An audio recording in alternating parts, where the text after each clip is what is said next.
Oh no! Why is she crying? Should we go check on her? You know, just in case she's thinking of doing something stupid. I'd leave her be. The warriors of the Flower Feather clan are a proud bunch who never show their vulnerability in public, even if they've gone wingless. Oh, Chaska? Good to see you again, Traveler and Paimon. Before we carry on, let's get a little further away before Koyer notices us.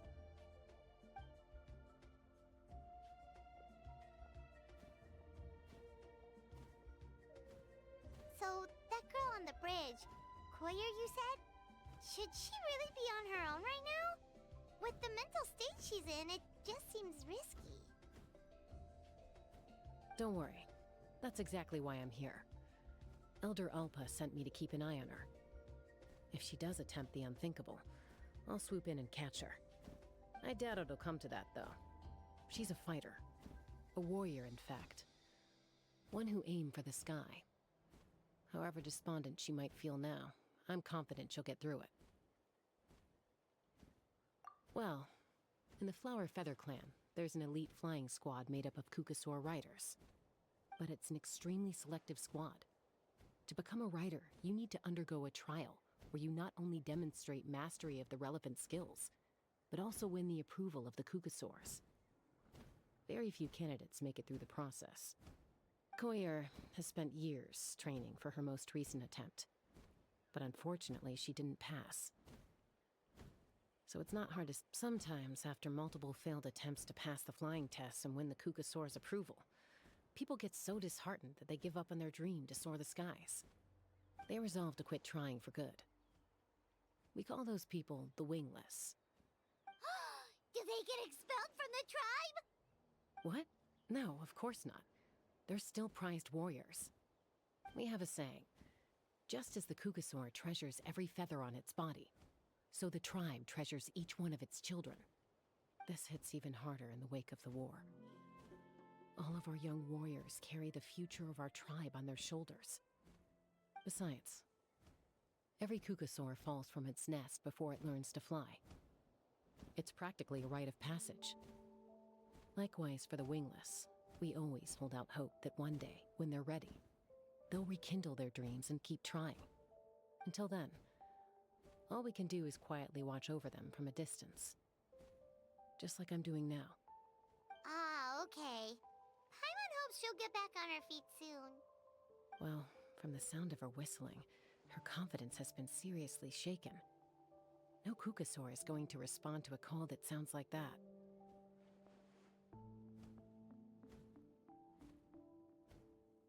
Yeah, people from my tribe call to their saurian companions by whistling or blowing a horn. So it sounds like Koyer was trying to summon a Kukasaur to practice her flying. But the Kukasaurs are an even prouder bunch than our warriors. They would never respond to a lackluster whistle like that. First she failed the trial, and now she's struggling to even summon a Kukasaur. That's only going to hurt her confidence further. And getting trapped in that vicious circle is the kind of thing that'll make people go wingless. Surely there must be something we can do to help. That's very kind of you. Koyer's flying skills are up to par, but mentally she's stuck in a rut. If she wants to return to the sky, she has to overcome that for herself. I'm going to lay low nearby, just in case she takes a turn for the worse. Let me give you a tour around the tribe once this is all over.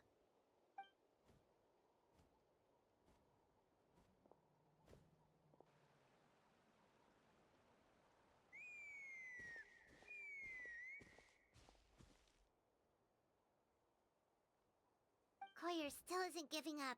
Even though Chaska said that she has to do this by herself, Paimon can't help feeling like maybe we can nudge her in the right direction. What if we could get a Kukasaur to fly up to her? That might give her the confidence boost she needs.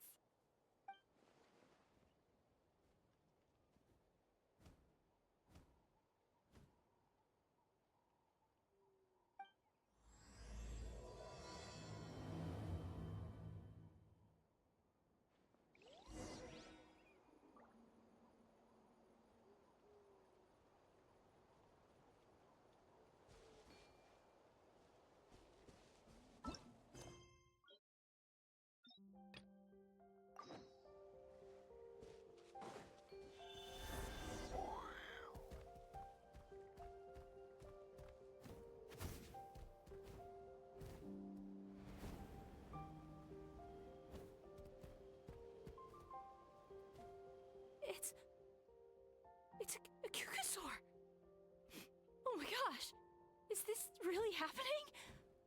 I did it! I summoned one! I was beginning to think you'd all given up on me completely. Thank you.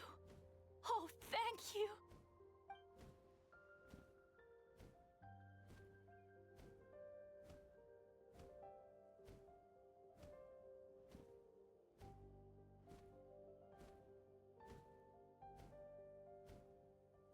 Excuse me? Would you mind if we did some flying practice together? Right now? I think I know where I went wrong in the test now. I need to maintain a higher speed on my turns. So, I just gotta practice my bell tail slides and split S maneuvers.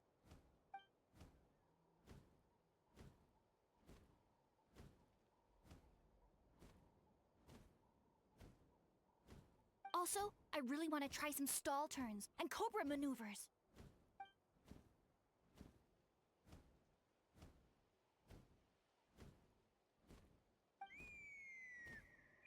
Huh? That sounded like a whistle. Is someone else trying to summon a Kukasaur?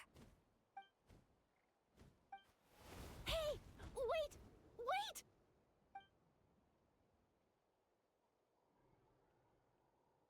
Do you think Koyer's feeling better now? Let's go back to that bridge and check.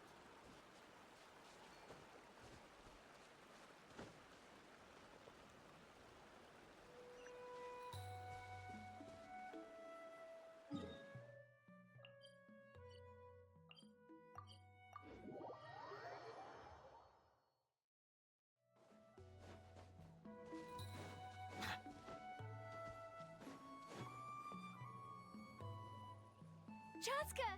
I summoned a Kukasaur! They do still respond to me after all! Although, unfortunately, someone else summoned it away again before I had a chance to go for a flight. Oh, really? That is unfortunate. But if you can do it once, you can do it again. Keep at it, and you'll pass the trial eventually. You're right. You know, I almost thought about giving up, but I'm glad I didn't. Hey, Chaska, how's Koyer doing? Huh? Who are you? And how do you know my name? These are my, friends. The Traveler and Paimon. You came up in conversation the other day because I was telling them about up-and-coming warriors in our tribe. Oh, the Traveler, huh? So that's you. What do you mean up-and-coming? I'm closer to being wingless than I am to passing the trial. Anyway, we haven't met before, have we? You look so familiar somehow. Maybe you saw him in the stadium? Or anywhere, really. He's been all over Natlan lately, so it's not surprising that you've seen him around. If you say so.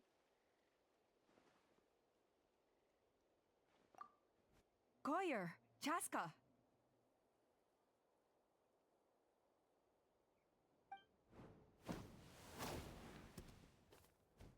Here you are. I've been looking everywhere for you two. Oh, Elder Alpa! What's the matter? I thought I should tell you myself. We're going to redo the flying trials. Redo them?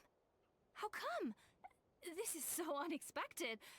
And I can't believe you came out here just to tell us that in person. It's embarrassing to admit, but due to time constraints, we didn't do a proper inspection of the arena before the last round of trials began. Then we started to notice many candidates performing worse than expected. So we redid the inspection afterwards and found a number of issues which likely impacted candidate performance. This was entirely our mistake, and I apologize unreservedly. I know it doesn't make up for it, but I thought bringing you this message in person was the least I could do. Oh, okay. Chaska, these people you're with, are they the Traveler and Paimon? Huh? You've heard of us? I have indeed. Gathering intel is an essential part of being a warrior. Plus, you've already made quite a name for yourself in Natlan. Actually, I've been meaning to invite you to enjoy our tribe's hospitality for some time. Hospitality? Oh, that includes food, right? Of course it does. If you let us host you, you'll be treated quite lavishly. Mighty warriors are highly revered in our tribe. Besides, we still owe you for your help during the war. Without you, we would have suffered far worse at the hands of the Abyss.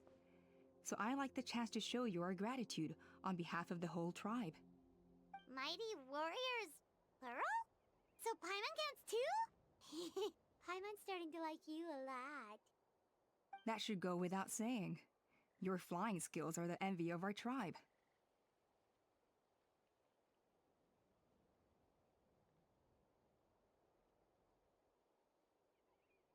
The Flower Feather Clan seems like a really nice bunch of people. We definitely need to take her up on this offer.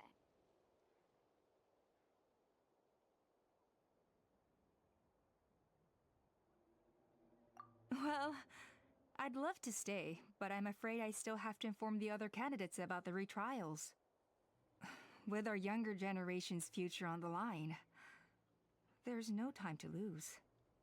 Wait, Elder Alpa! Let me help! The sooner everyone gets the news, the better! Very well. In that case, Chaska, could I leave you to entertain our guests? Sure thing. Okay. Let's meet by the Obsidian Totem Pole later. Koyer, let's get going. Okay.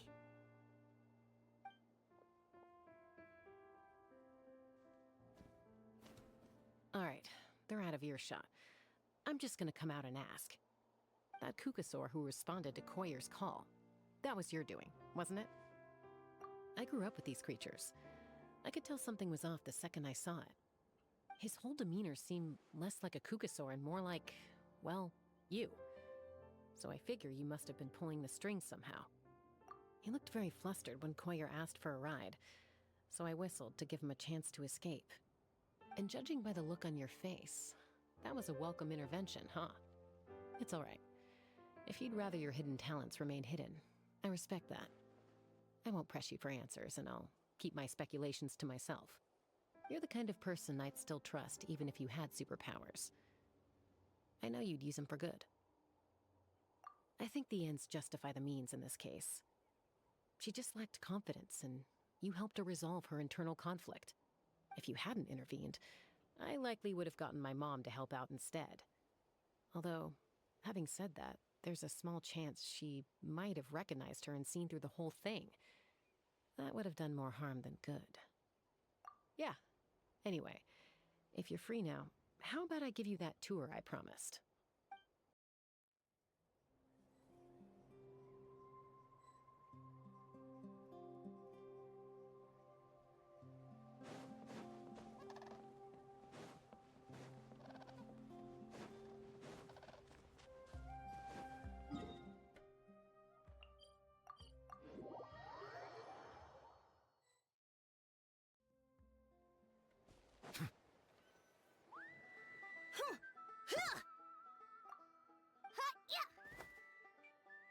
Ready?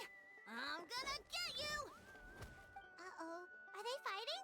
Should we try and break them up? They're fine. Just doing their daily combat training. Combat training? A little young for that, aren't they? Not to us. We're a tribe of warriors. In ancient times, we were the most elite troops in the nation, responsible for patrolling and defending all of Natlan. And even though times have changed, we've kept our martial spirit alive. Hey, is that Chaska? Jessica, you're back! Oh, can you come train with us? Now's not a good time, I'm afraid. I'm showing the Traveler and Paimon around. Maybe next time. The Traveler and Paimon? Wait, you mean that legendary warrior and legendary flying expert? Legendary? Yep, that's us, all right. Awesome. It's so cool that you can fly without having to ride a Kukusaur. Even Chaska could only do that for short distances. Mr. Traveler, can you teach me some cool sword tricks? Oh, Mr. Traveler! My family shop makes the best volcano cake! You gotta try it! Let's behave ourselves, everyone. These people are here as our guests. They're going to meet Elder Alpa in a few minutes anyway. Kotini, instead of being jealous of other people's talents, why not work on developing your own? Cuphack, there's no point in trying any cool sword tricks until you've mastered the basics. Have you done all your sword drills today? And Natlan, easy does it, okay? Not every conversation has to turn into you plugging the family business. Okay.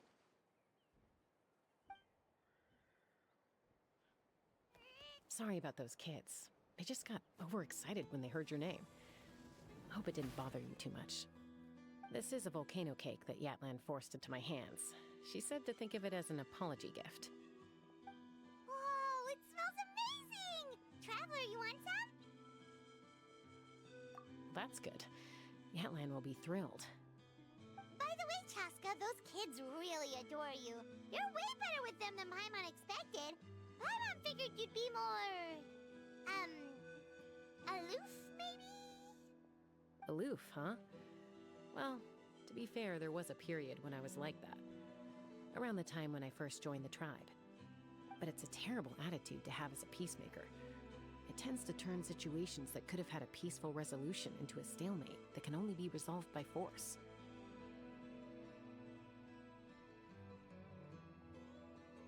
Yep, exactly. As long as other options are available, I try to avoid that at all costs.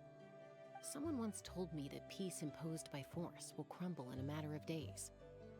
But peace achieved through genuine dialogue actually benefits both sides, even if sometimes the parties are only willing to negotiate because they're both armed to the teeth. That's true. Hey, Chaska! Uncle Cusco knows you're back, and he's coming to get you. Oh, thanks. Traveler, Paimon, got a dash. I'll meet you at the totem pole up ahead. You can't miss it. It sticks out like a sore thumb. Wait, are you running away? First rule of conflict resolution? Grab the fan and run before the you-know-what hits. Trust Chaska to make even running away sound cool. Sorry about this. Just stall him for me, okay? I'll explain everything later.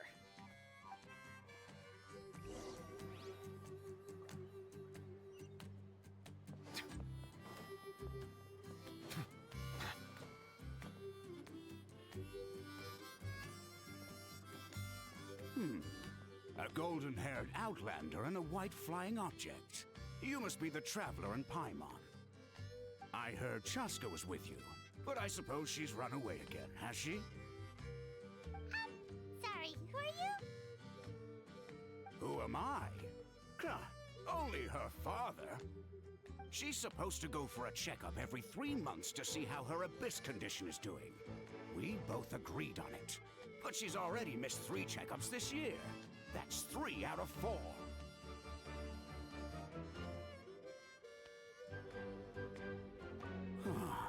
Yes. She got exposed to abyssal energy as a young child. Then her birth parents abandoned her. It's lucky those wild Kukusaurs found her when they did, or she wouldn't have made it. They took her under their wing and raised her as one of their own. Eventually, some riders out on patrol spotted her and brought her back to the tribe. But she was practically feral at that point. The moment you took your eyes off her, she'd be getting herself into a fight, or she'd run away to be with the Saurians. She seemed to prefer them to her own kind. She might as well have been a Saurian in human form. That must be the aloof period she mentioned, right? We later discovered that her exposure to the abyss had planted seeds of conflict in her heart. So, we started trying to bring it under control. But ultimately, she's the only one who could control it. Anyway, she's much more human these days. Yeah, don't worry about her. She seems pretty stable to Paimon. She's probably only avoiding the checkups because she thinks it'll stop you guys from worrying about her. Yes, I'm well aware of that. She knows she needs to be careful. If her condition ever took a turn for the worse, she wouldn't be brushing it aside like this.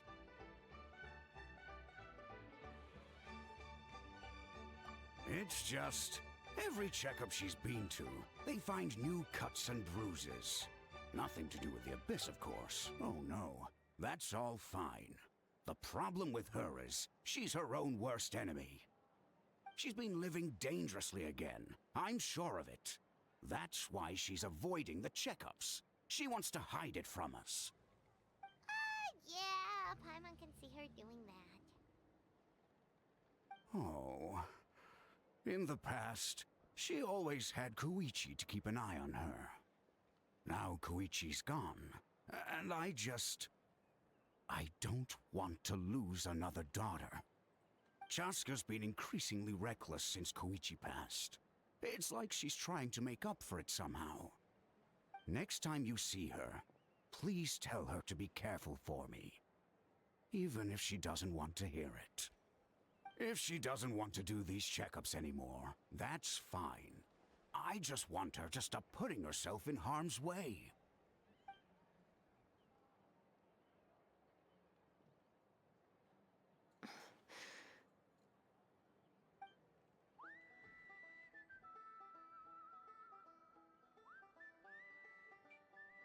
Whoa, where did the time go? We should be back up with Chaska before it gets any later. To get to the totem pole, we need to head north, right?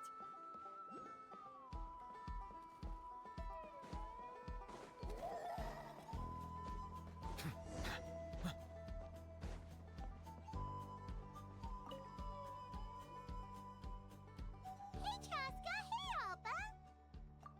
It's all right. I bet my dad talked your heads off, huh? What did he say? I was sometimes a little impulsive back then. That's putting it mildly. The memories. It feels like it was only yesterday when we brought you back and had Cusco and his family take you in.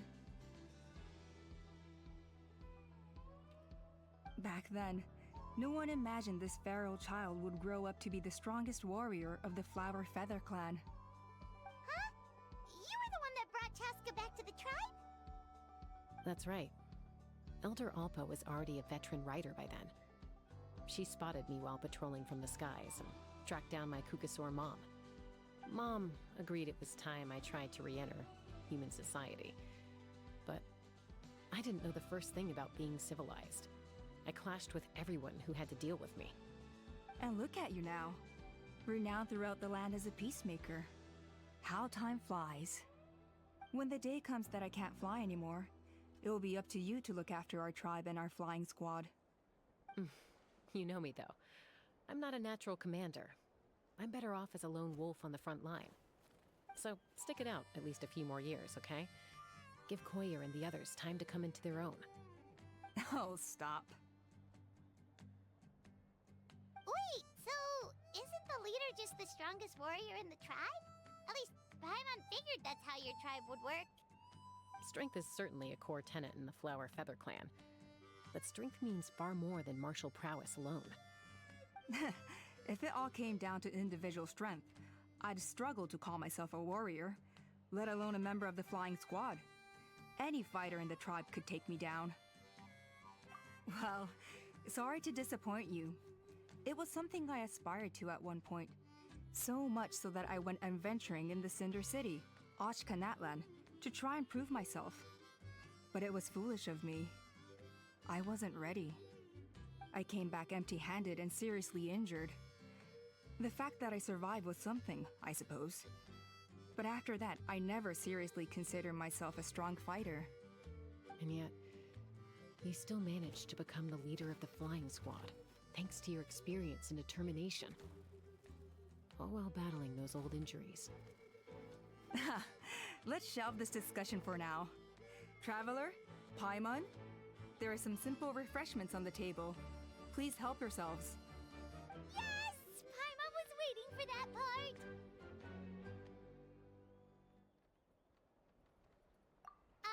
They were for the snack stomach. The refreshment stomach still has plenty of space.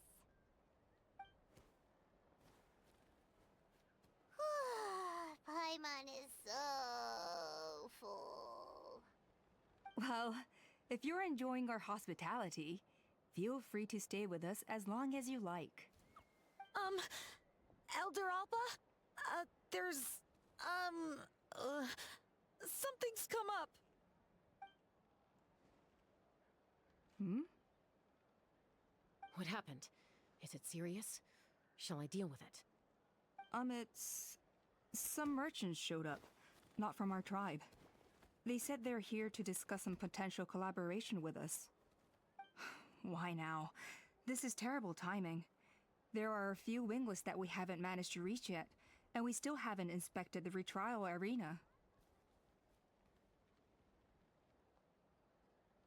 Let me handle the other errands while you meet with the merchants. You shouldn't be trying to do everything at your age. You should help too. Seems only fair after all that food we ate. Huh. Well, much obliged. Cheska, the remaining wingless are all people you know. Let's see. Pishika now manages the floating target balloons. Waska's probably still addicted to Eyes on the Feathered Prize, and Junon spends her days up on the flying platform, staring at the Cinder City. I'll leave you to tell them the news.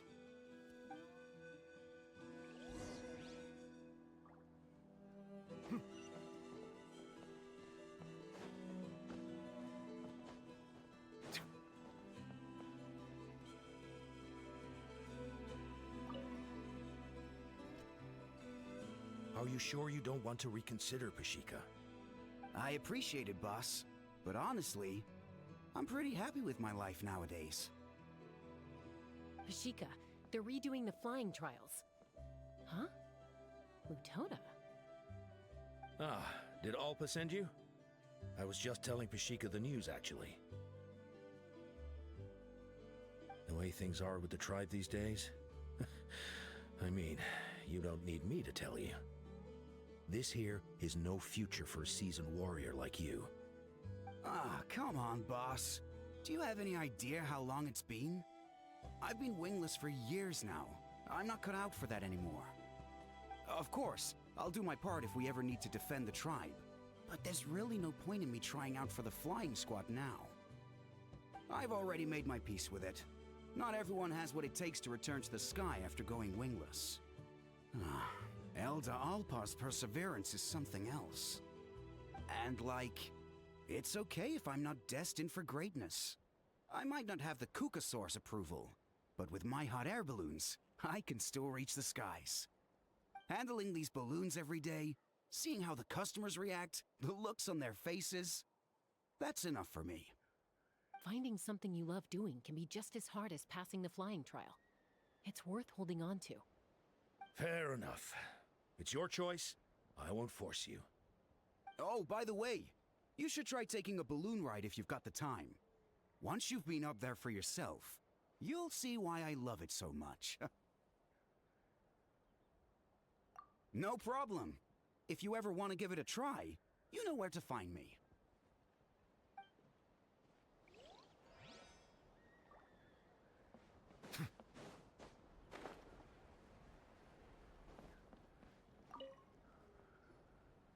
A retrial? What's the point? I pretty much treat life like it's a game. No Kukasaur's ever going to approve of that, no matter how many times I try. Waskar, I can assure you, Kukasaurs wouldn't judge you for something like that. Well, they must be judging me for something. Maybe I lack fighting spirit, or just don't have the talent. Not everyone's a natural like you. Don't waste your time on me. You'll have better luck with the ones who still have their heads in the clouds. In the meantime, I think I'm gonna treat myself to a few more games of Eyes on the Feathered Prize. Yeesh, there's wingless, then there's being a total lost cause. Used to be a fierce warrior, actually. But fighting spirit alone won't win you the Kukasaur's approval. Are all Kukasaurs so strict? The ones in floating target balloons and Eyes on the Feather Prize seem pretty chilled out. It's one thing to hang out and have fun, but quite another to take to the skies with a human life on your back. Giving a ride to someone who's unqualified endangers not only the rider, but also the Kukasaur themselves. If the rider makes a mistake, they both suffer the consequences. So we have a mutual understanding with the Kukasaurs. If someone isn't up to standard, we have to reject them.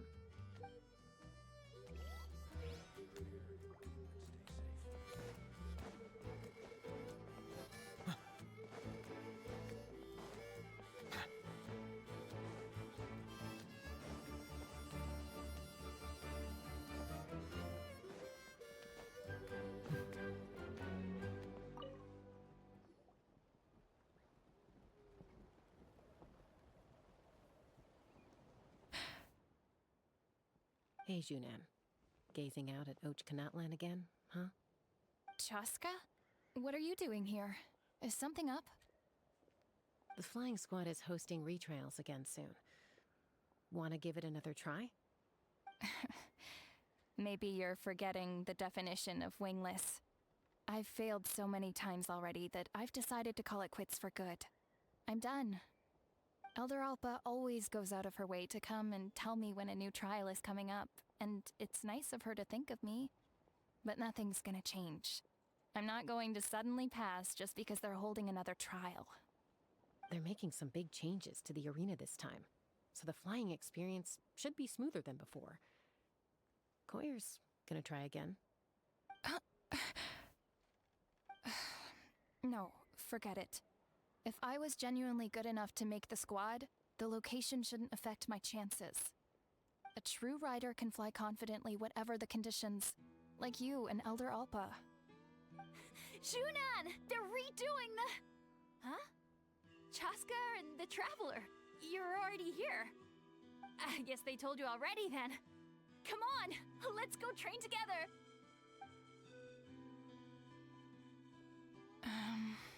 I'm gonna sit this... What? Why? But you've always looked up to Elder Alpa. She went wingless after her injury and spent years drifting, but even she came back and made it in the end. If she can do it, why can't you? I mean, I don't have that kind of perseverance. And besides, the last thing I want to do is fail in front of her yet again. Oh, come on. You know you don't need to worry about that. Alright, well, how about we just treat this as you being my mentor? Then will you train with me? I mean...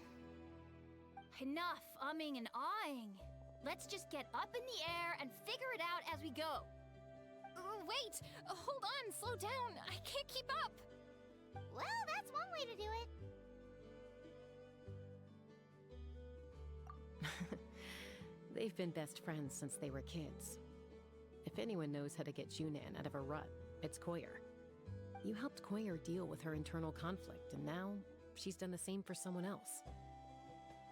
You know, people often talk about how one conflict leads to another and so on. But sometimes in life, things spiral in a good direction instead.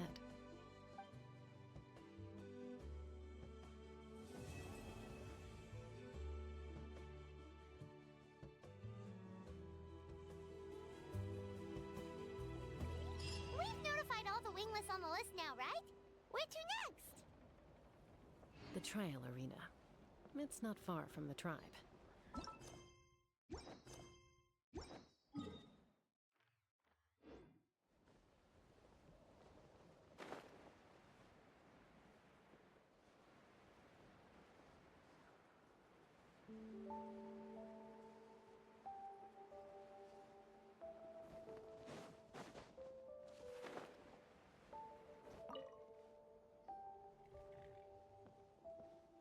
Oh, hey there, Chaska.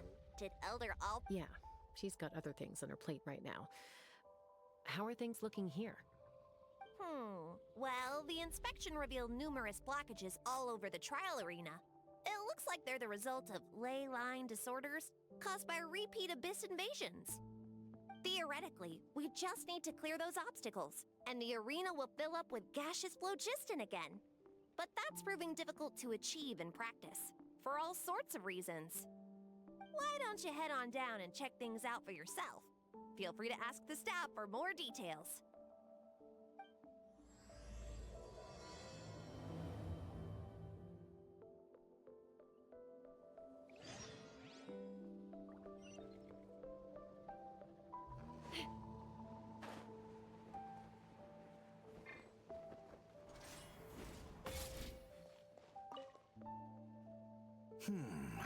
I think it should be possible to clear this spout with just a few hard hits. But there are signs of strange life in here. Meddling with it might be dangerous.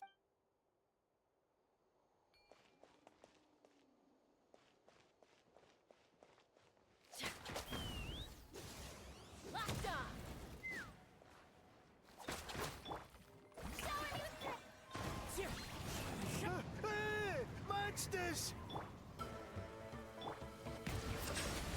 I must remain calm.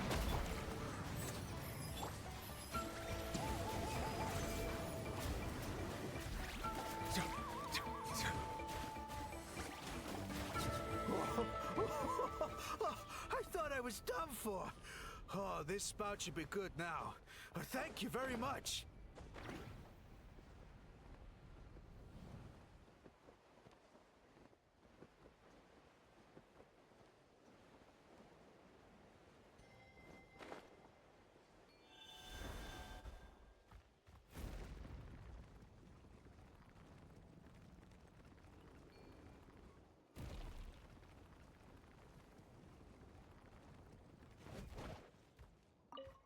How strange. Why is there so much solid flow just in here?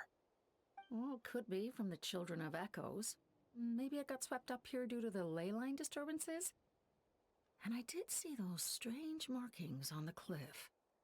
I can't think of a way to resolve this. Short of going all the way to the Children of Echoes to borrow it to Petlisaur.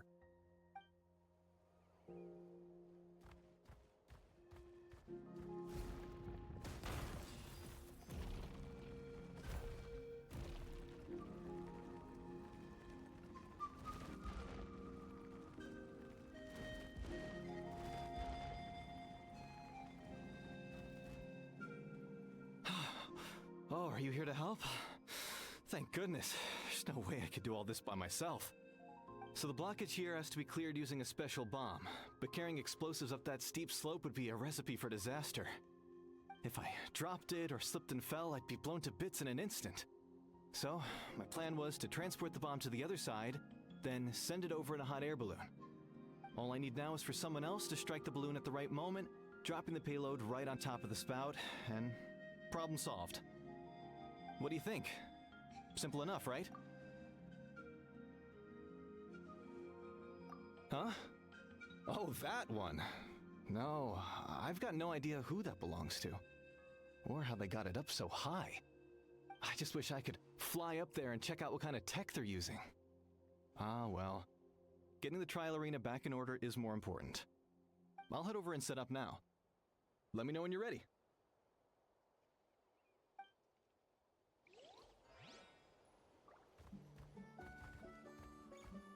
All right! Get ready!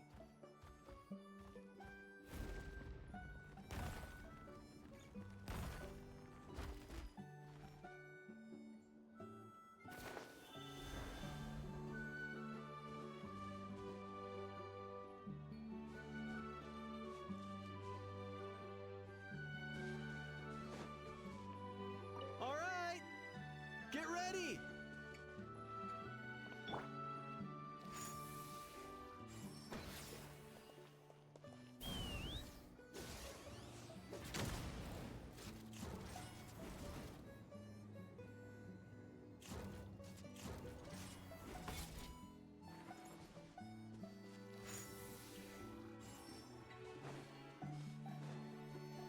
All right! Get ready!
ready!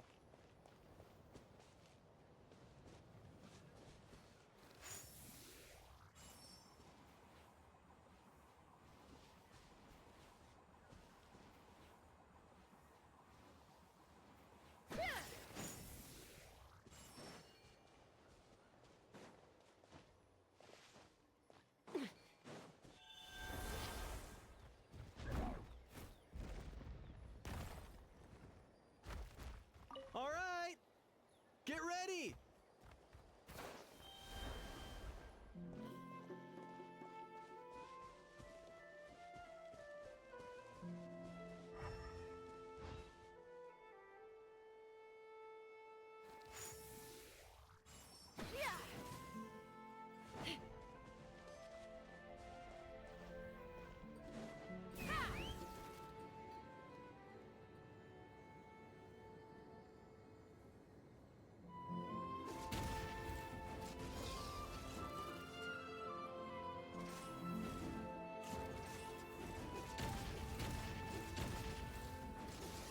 Open fire!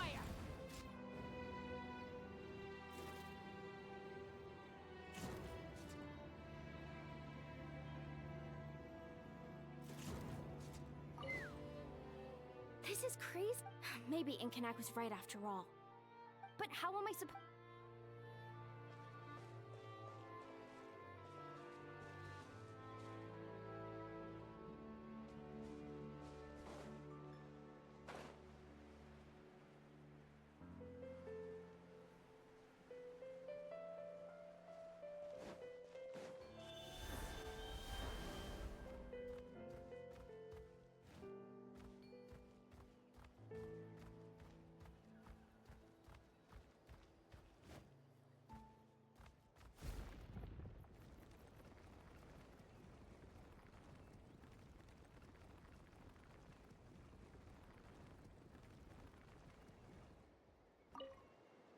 This is crazy.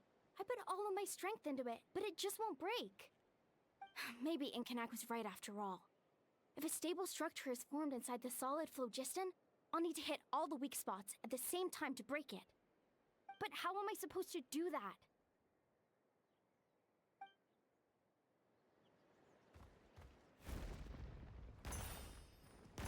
The gaseous phlogiston is being replenished. Looks like all the spouts have been unblocked. Let's head back up. I see the temperate waters of eons past.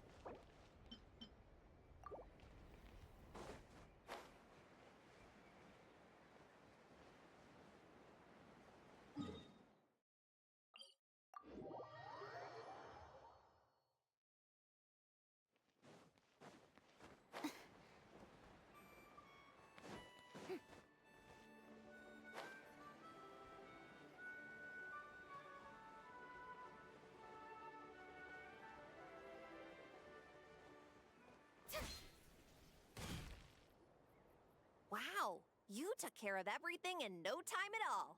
Incredible work! Now we just have to wait until the gaseous phlogiston is fully replenished. Then we can kick off the retrials. Actually, Inkanak, I'd like to do a test flight first, just to make sure we're not missing anything. Could you arrange that for me? Huh? But you only just finished getting the arena ready. There could still be other hazards we're unaware of. All the more reason to have me test it out. Think of it as another inspection. I guess you're right. With your flying skills, you won't be in any serious danger, even if there are hazards we overlooked. The conditions in this area seem a little unstable, but a test flight is the only way to catch any lingering issues. All right, I'll get things set up for you. Just let me know when you're ready.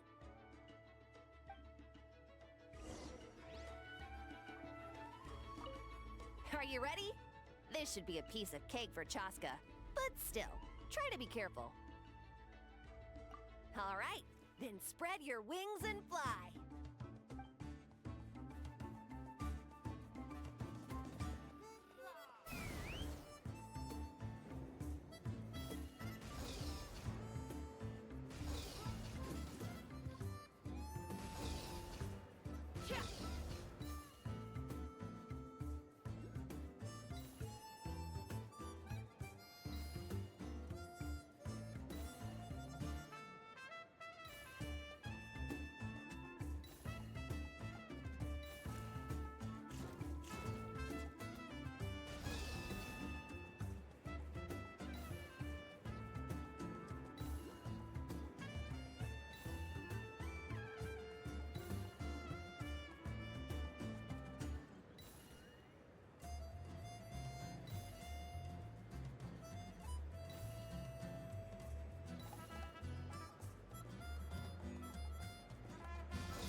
anything. Paimon couldn't take her eyes off you. No, nothing major.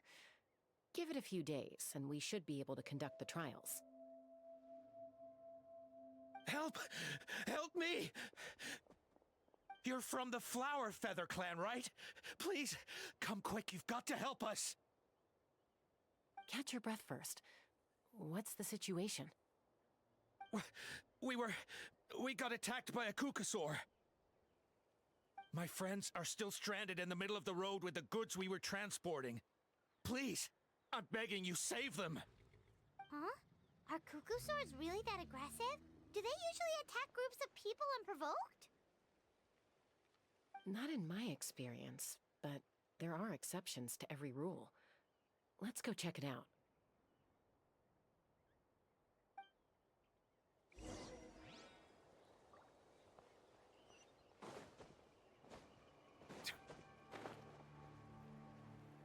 Ouch!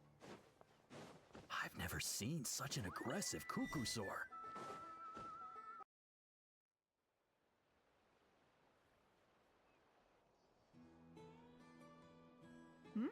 Chaska? Traveler? This is a surprise. Elder Alpa? Huh. So, where's this aggressive Kukusaur we've heard about? Already flew away. Looks like it backed off once it realized that reinforcements were coming. So why do you think it attacked these people in the first place? Was it after the food? No. These merchants are even transporting food. Ah! Thank goodness! The phlogiston wings are intact! Phlogiston wings? Thank you so much for coming to our rescue. These phlogiston wings are our most prized goods. If anything happened to them, it would ruin us. Wait a minute. Are you the merchants that were looking to collaborate with us? Wormy told me about you. Yeah, that's us. So I take it you're Elder Ulpa? I am. You must be exhausted from your journey, not to mention shaking up from the attack. Let me bring you back to our tribe to rest. We can talk business after you've recovered. But Elder Alba, what about the Kukasaur attack? Well, our guests here weren't seriously injured, and their goods are intact. Perhaps that Kukasaur was just having a bad day. There are so many of them around here. You'd expect something like this every once in a while. I don't think we need to pursue it any further. More importantly, how are the preparations for the flying trials going? Is everything in order over at the arena? Huh? Did you say flying trials? What a coincidence! Sounds like a perfect use case for our phlogiston wings. You'll be pleasantly surprised by what they can do. Oh, really? Now I'm intrigued. Well then, let's forget all about this Kukasaur attack for now. We have some serious business to discuss.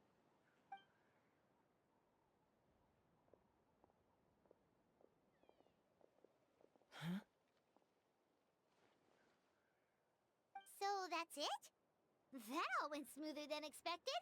Well, guess we'd better get going. Huh? Chaska?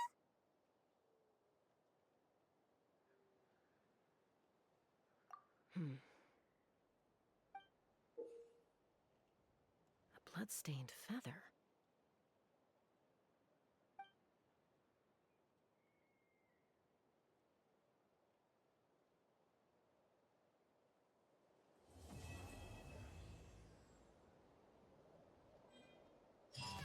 The Flower Feather Clan should be about ready to hold the new flying trials by now. Let's go check it out!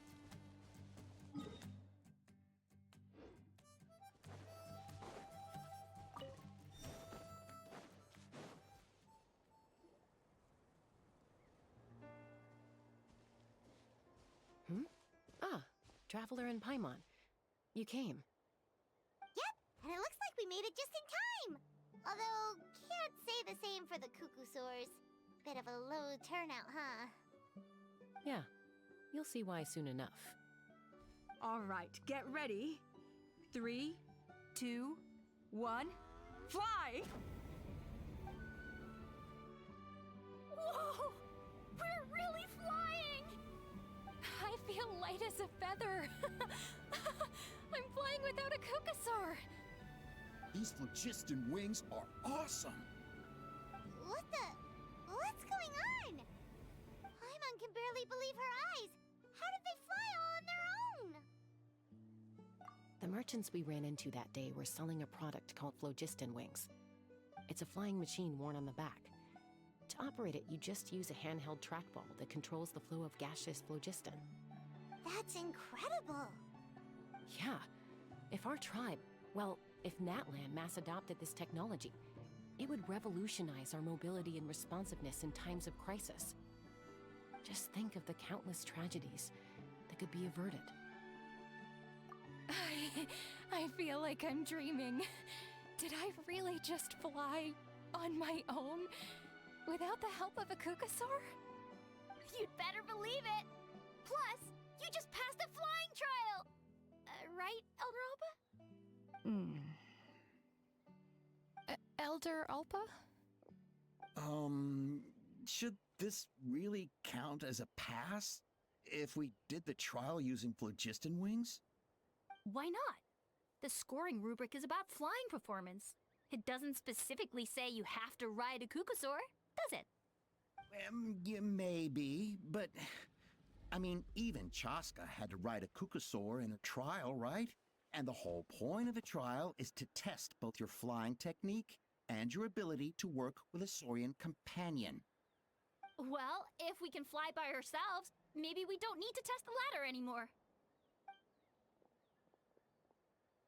Chaska, Traveler, what are your thoughts on this new invention? You see? Even the Traveler agrees.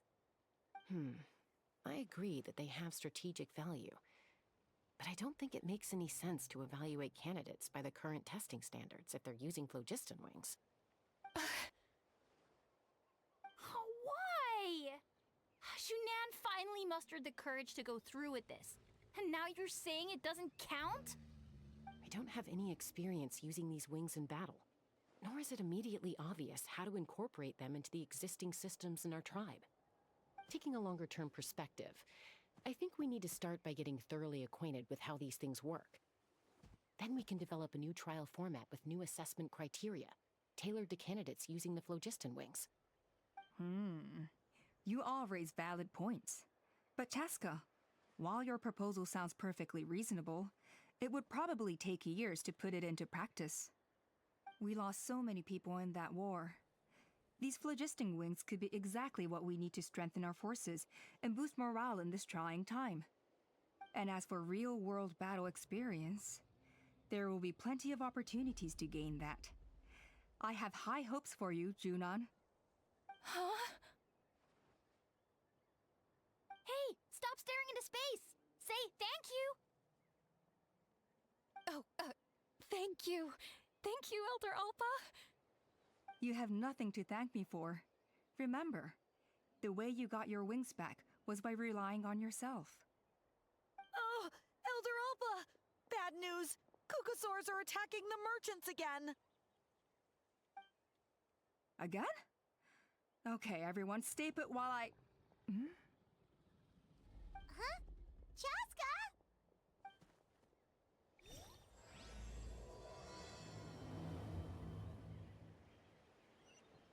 Why did Chaska rush off like that? And then Elder Alpa and the others too? Anyway, let's go see what this is all about.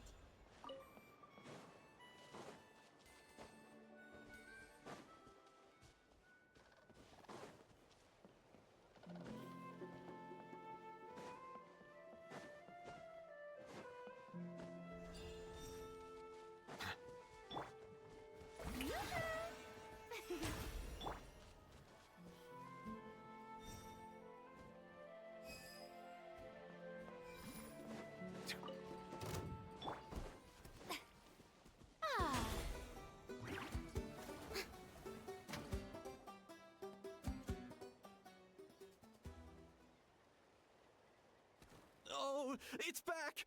It found us again! Run! Get out of here!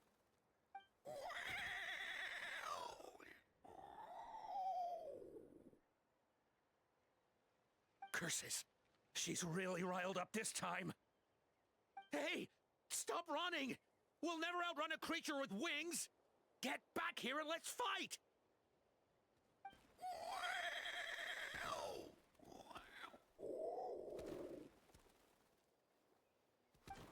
Stop! All of you! Chaska! Oh, wonderful! Quick, get rid of that thing!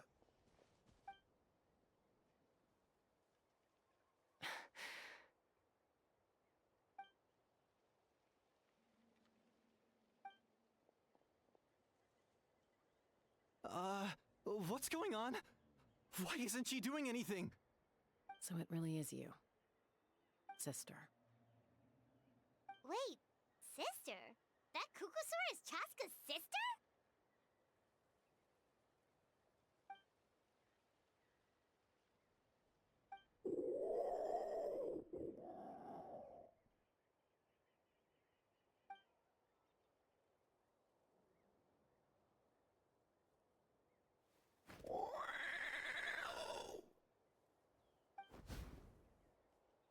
Koya, wait! Is Chaska gonna be okay? Should we go check on her?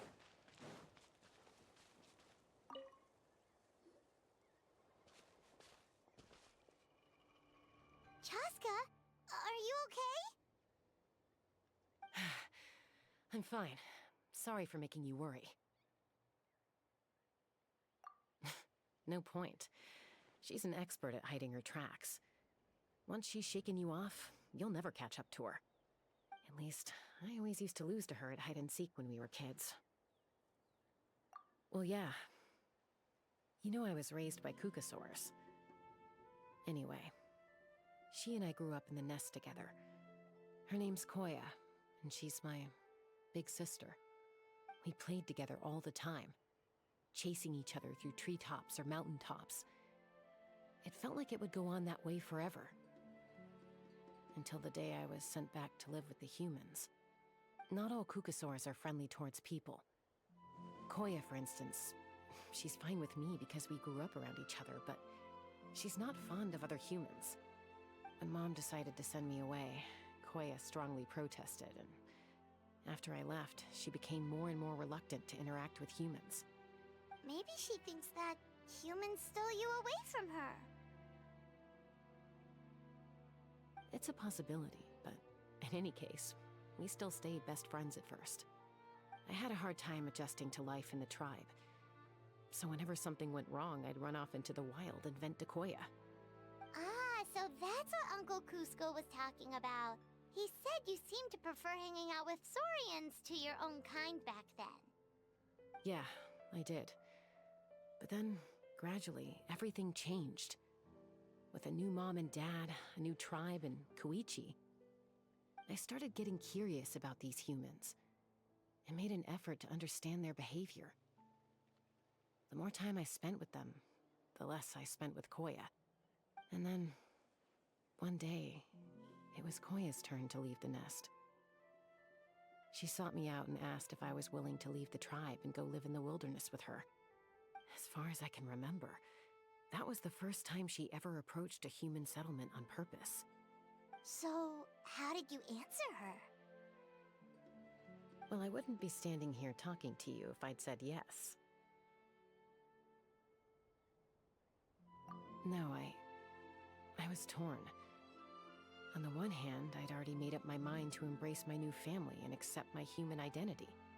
But I also knew that Koya wasn't a fan of humans, and I didn't want to disappoint her.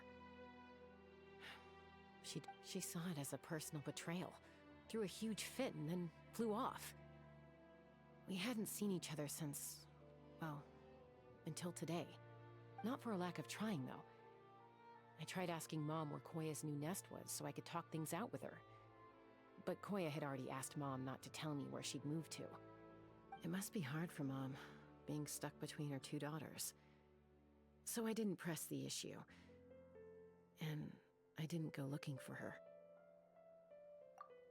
If things carry on like this, I need to make sure I find her before anyone else.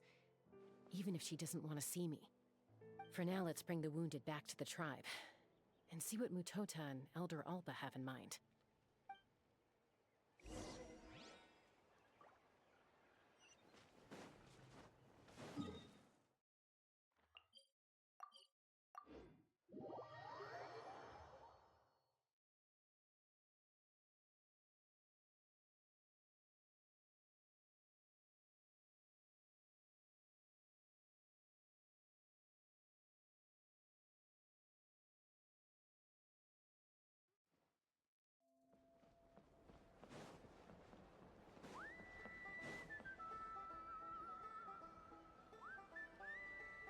So, I hear there's been another Kukasaur attack. Ha! I knew it! They're wild animals, and they can't be trusted. Hey, show a little respect. The Kukasaurs are our partners. Maybe in the flying squad, but they don't give a hoot about the rest of us. Well, now that we have the phlogiston wings, do we even need the Kukasaurs anymore? Are you kidding? How are we supposed to protect our tribe without them? I didn't mean it like that. Huh? Protect our tribe? Or are you just scared that your precious flying squad will lose its prestigious position? You take that back! Things are changing so quickly. Chaska, there's a conflict emerging there. Aren't you going to nip it in the bud? The whole tribe's talking about this now. Breaking up a single fight won't solve anything. The real source of conflict here is the phlogiston wings, and what happened with Koya. On any other day, people would just brush this attack aside. After all, clashes between wild Kukasaurs and humans are no more common than those between people. But now that the phlogiston wings have entered the equation, it's sparked a debate over whether our tribe needs the Kukasaurs at all. I worry that we risk repeating the mistakes of the Cinder City. Back then, Lord Ochkon's hatred of the Saurians nearly destroyed the peace forged by the Pyro Archon. Chaska, to prevent things from deteriorating further, I'd like to task you with restoring peace to the tribe. I will. Traveler, you've already done so much for Natlan, and the Flower Feather clan has no right to ask more of you. But thank you. And don't forget about Paimon. Just leave this to us. This whole situation has unfolded so quickly that it's put us on a back foot. To tell the truth, You think someone might have orchestrated all this? It's possible. Leave it with me. I'll look into it. Also, Chaska, could you try to keep a low profile while you're out there digging around? We don't want to give our hand away. I'll do my best. Okay, so where should we start? This all began with Koya's attacks. If we can find out what led her to do it, that should give us something to work with. Unlikely. Given how she reacted when I showed up, I don't think she's forgiven me. If you want to resolve a conflict through dialogue, sometimes you need a third-party facilitator. Let's go see my mom.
Oh, so this is where you used to live as a child?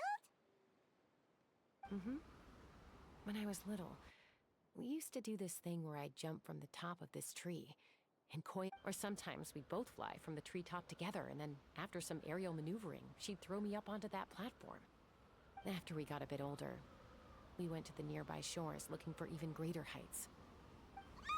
Stop! You're gonna give Paimon a heart attack! Really? I just thought it made a fun story. Then I'll share more with you when there's time. Anyway, back to the matter at hand.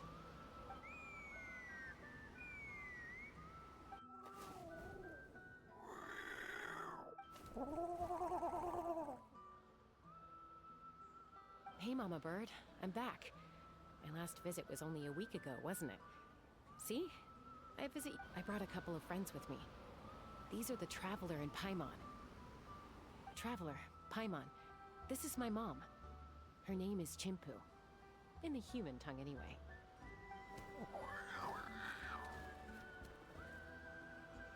Hi! No, not really. I don't speak it as such, but I can sort of get the gist. Although only with Mom and Koya, since I spent my formative years with them. Even then, it's basically a best guess based on their sounds, body language, and expressions. Seems to work about. As for whether Mom understands me, I can't always tell. But somehow we still manage to communicate. Call it the family bond, I guess.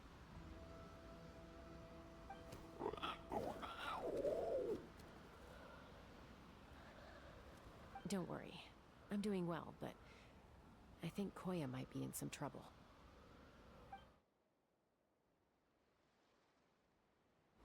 I know she's never been a fan of humans, but she's never deliberately attacked them before either. What's behind this sudden change? Does, Auntie Chimpu know anything? Doesn't look like it. Koya hasn't visited her in a long time. Then, could you please tell me where she's living nowadays? I really need to talk to her. If this animosity between her and the tribe continues, then the next time there's an incident, I don't know if I'll make it there in time.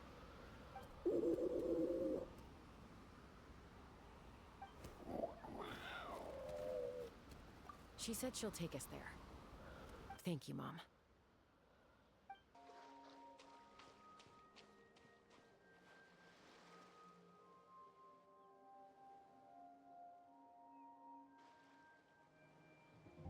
This is a really remote location. Because she was trying to get as far away from humans as possible.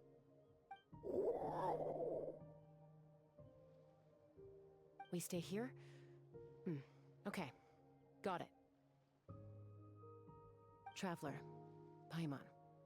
Mom says we should stay out of sight for now. She'll talk to Koya first. Koya is very hostile toward humans right now.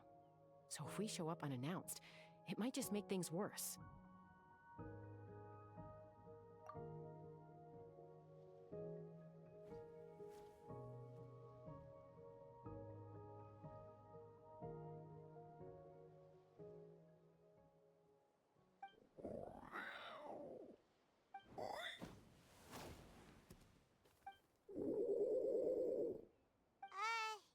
Any idea what they're saying? Sounds like things are more complicated than I imagined. There's evidence in this area suggesting that Koya might have been the victim of a human attack.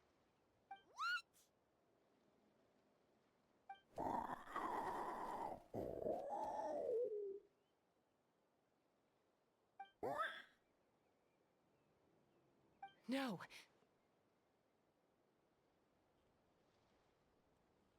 It's Chime, Koya's child. The attackers kidnapped her. They came over the sea, under the cover of night, and they took Chime. What the heck? Who would do such a thing? I searched day and night, and finally found them.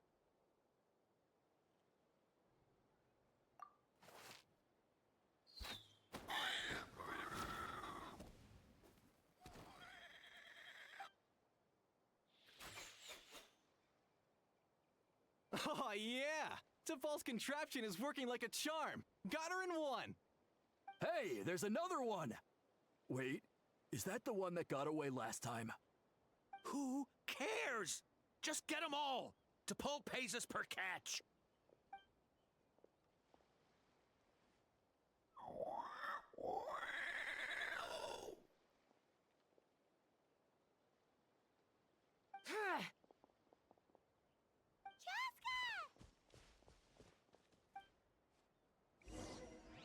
Chaska? How do you get here? Quick, stop her! Don't you even think about running away!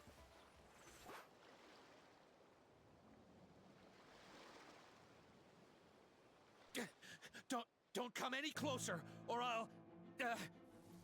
Go, Phlogiston Wings! Take me out of here! Uh-oh, looks like it malfunctioned. This is bad. Mom and Koya are already injured. And if that thing explodes right next to them... Help! Elemental energy suppresses it! Please, someone! Get back!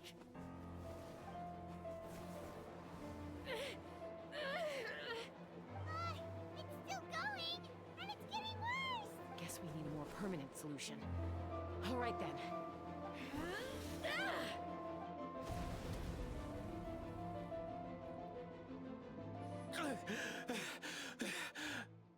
That was too close. I thought I was gonna die.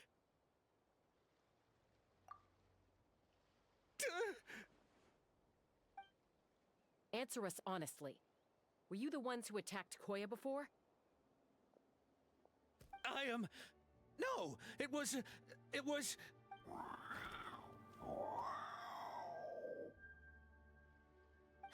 Well, she says it was you. Just tell me, who sent you here? It was T'Pol. He told us to catch all the wild Kukasaurs we can find. And he also said that this Kukasaur has become a thorn in his side, so it needs dealing with urgently. T'Pol? Huh. Sounds familiar. But where from? Well, he tends to send his orders in writing. He pretty much never communicates with us in person. When he does, he wears a mask to hide his face. And whenever we trade Kukasaurs for Phlogiston Wings, we deal with his henchmen. So you didn't even make those wings? All we did was slap some labels on them and transport them over here, to make them look like they're imported. To make it harder to trace their origins. I don't know, honest! Well, that's mighty convenient, huh? What about if I held a gun to your head? Would that change your answer? No need. I'm sorry. I'll tell you everything I know. T'Pol doesn't tell us much, but he always stresses that he wants them alive.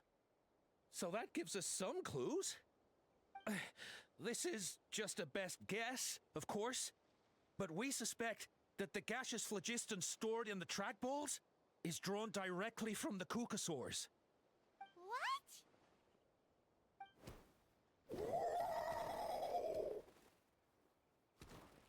Easy now. You're still injured. Hey, keep talking. Yes, ma'am.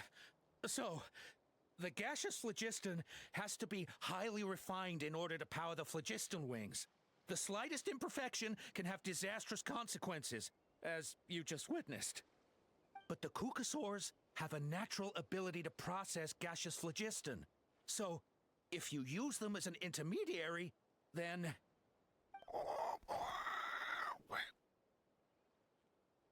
That's enough. So the Kukasaurs you took, where are they now?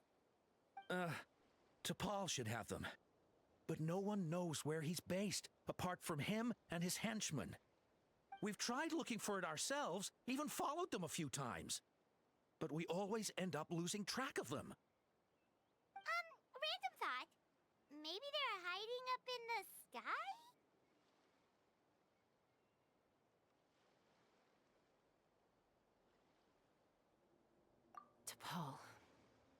T'Pol. I'm sure I've heard that name. Maybe it was... Chaska! Traveler!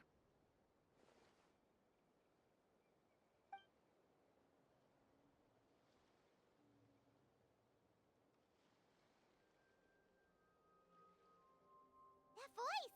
It's Alpa!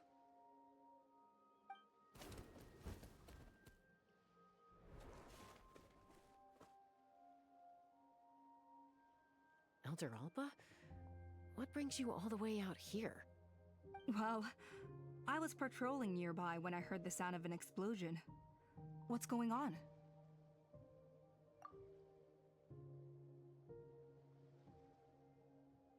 I don't believe it.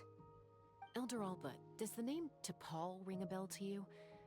I feel like I've seen it written down before. Maybe in a list of candidates for the flying trials? Huh? So he's a member of your tribe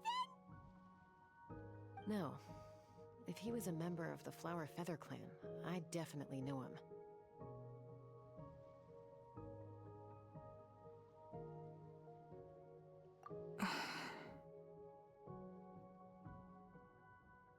Now that you mention it, I do remember a young man from outside our tribe who came to participate in our flying trials once.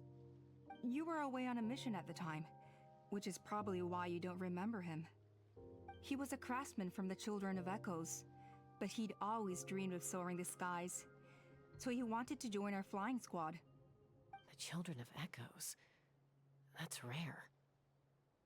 But despite his best efforts, he unfortunately failed to pass the trial and gain the Kukusaur's approval. In the end, he went wingless and returned dejected to the Children of Echoes. Wingless, huh? Maybe he invented the phlogiston wings to get revenge on the Kukusaurs. Perhaps. Or maybe it's simply his way of dealing with his regrets over his past flying endeavors. Either way, it doesn't excuse his abuse of the Kukusaurs.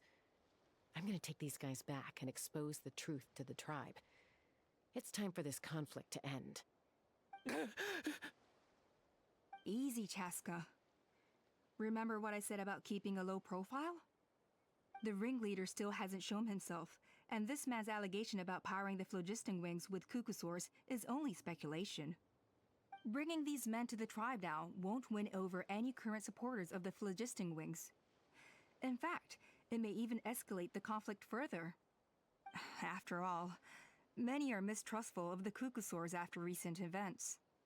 Is that why T'Pol waited until now to try to capture my sister? I don't know.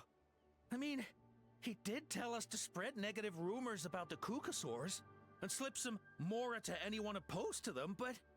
But Koya only attacked humans because they stole her child! Nevertheless, we will be hard-pressed to change people's minds while emotions are running high. Unless we have irrefutable evidence. Bravo! My thoughts exactly. In the meantime, leave these men with me. I'll escort them back to the tribe. I'll take the other members of their crew into custody too. They won't get another chance to stir up trouble. Fair enough. I guess finding T'Pol is gonna be the key to resolving this conflict. Let's hope the Children of Echoes have some info on him.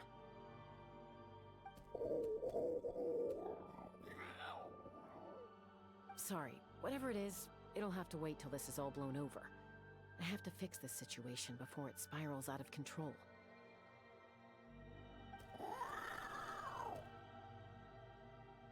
Mom, sis, rest up and get well soon.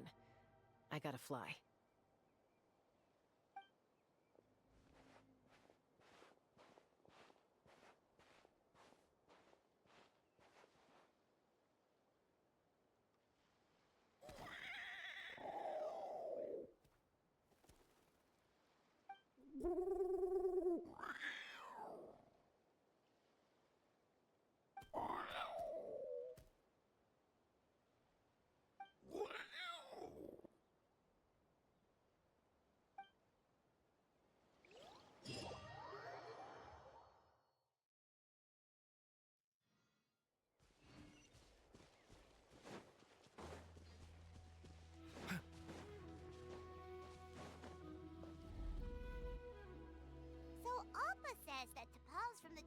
echoes.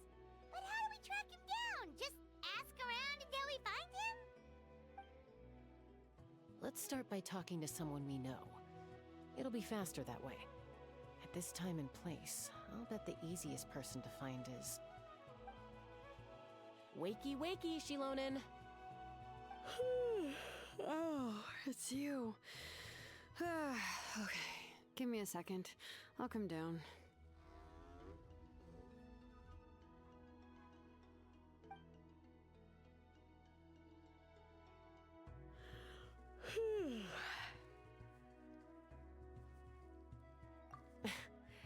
I climb trees to fly further and see farther.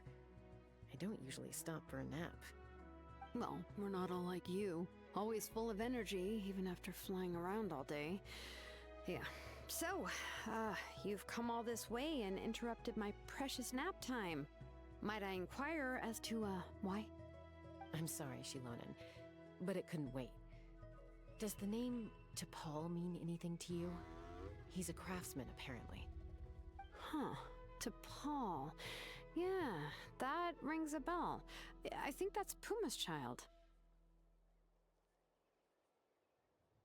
Nope, I'm afraid you're a few years too late. Why are you looking for him?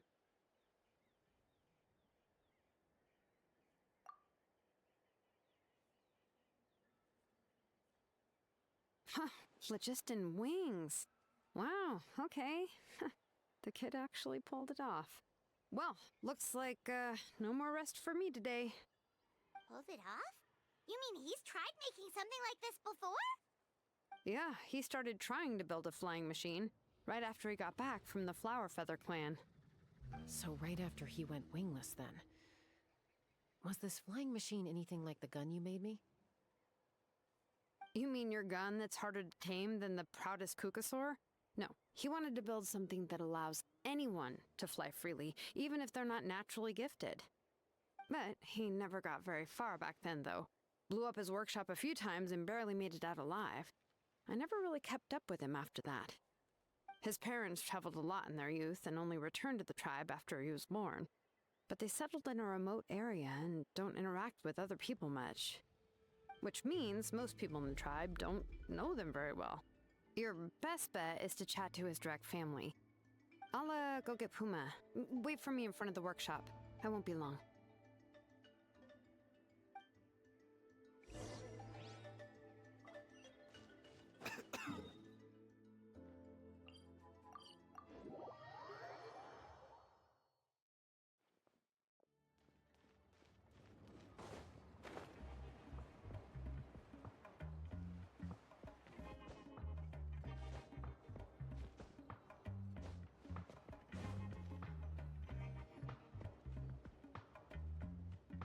I'm back.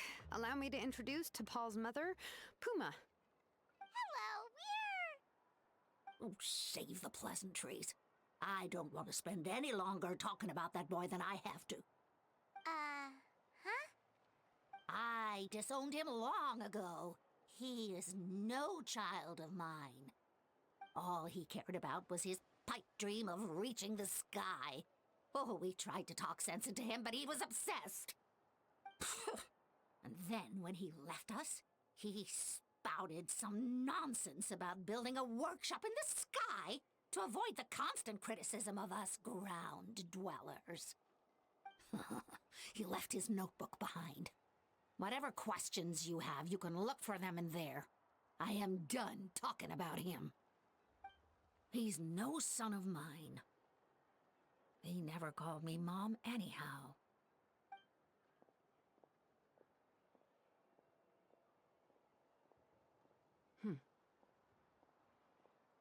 Wow, they've really fallen out.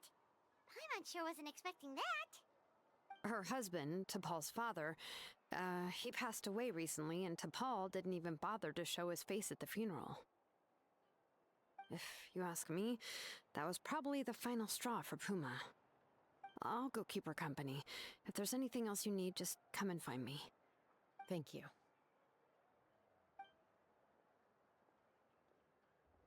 Okay, so this notebook is the only lead we've got now, right? What's in there?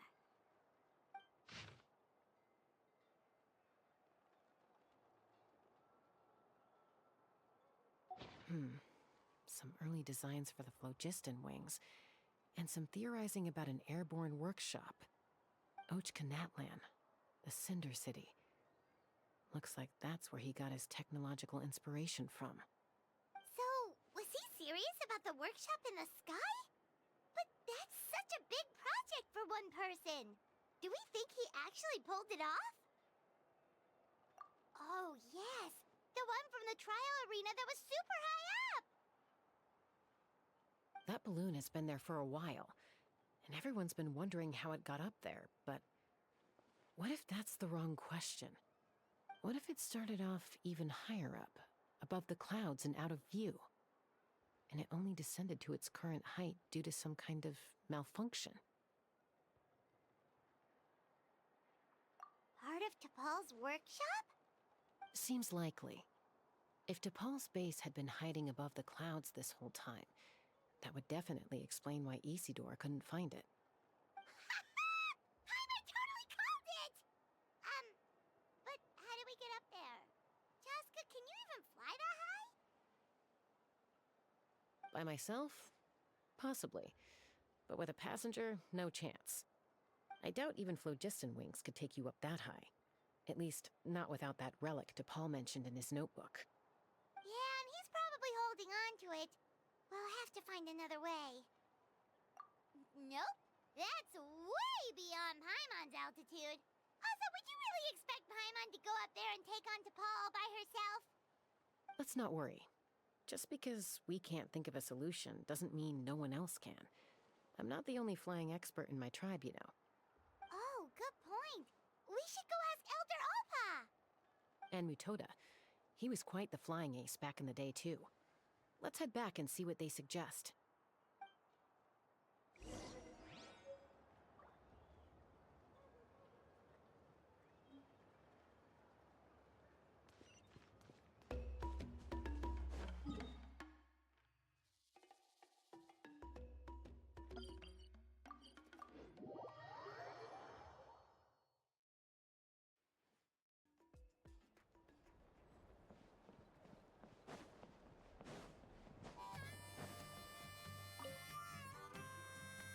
Chaska, you're finally back. Things are getting really tense in the tribe. Have you made any headway with your investigation? Some people even think we arrested the merchants just to support the flying squad and crack down on the phlogiston wings.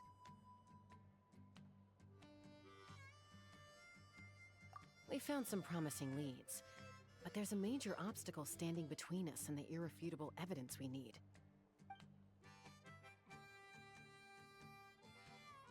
A relic from the Cinder City?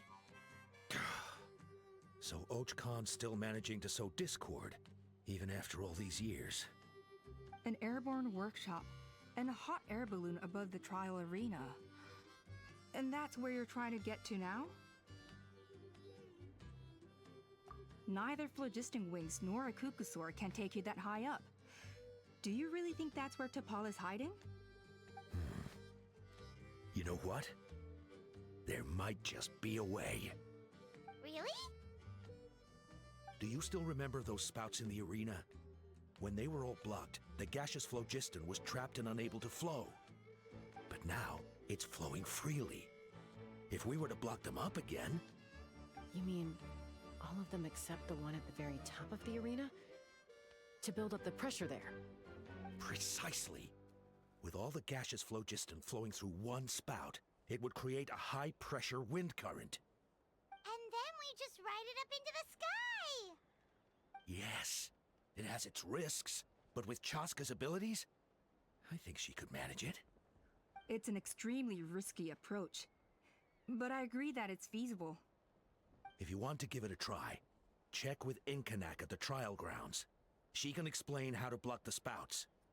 Chaska, if anyone has a hope of seizing this evidence from the high heavens, it is you.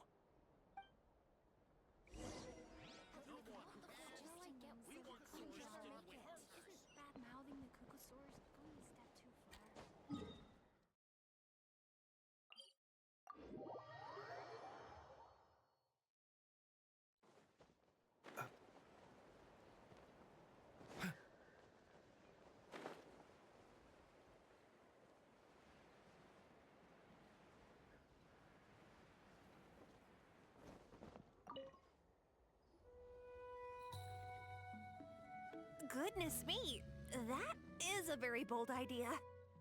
Maybe so, but we have to act fast. What's the quickest way for us to block off the spouts? From a technical perspective, I'd have to advise taking some measurements and carefully planning this out first. But I'm guessing that's not what you want to hear. Then we'll have to take the rough and ready approach. See the solid phlogiston over there? Our prior inspections revealed that some kind of stable structure has formed inside, making it highly damage resistant. It's not without its weak points, but unless they're all struck at the same time, the structural integrity won't be threatened. So, what happens if we do strike them all at once? It'll collapse. Okay, I see where you're going with this. Yeah, you got it. As long as you hit all the weak spots at once from the right angle, the solid phlogiston will fall right on top of the spout and block it up. You're right about rough and ready. Sounds like my kind of plan.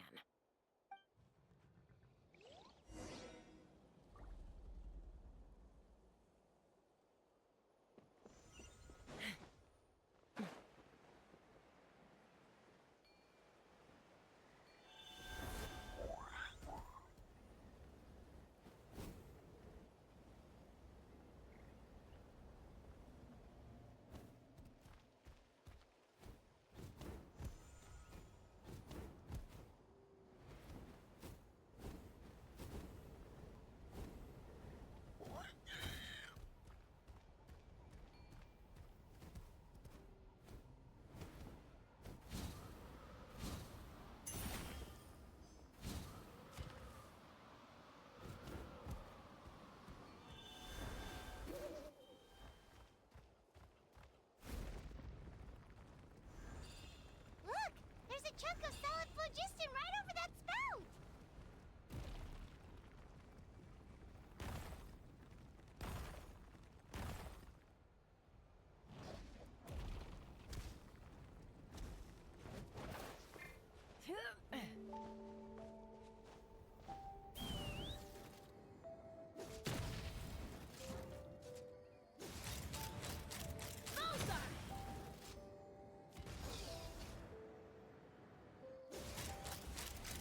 Open fire! Locked on!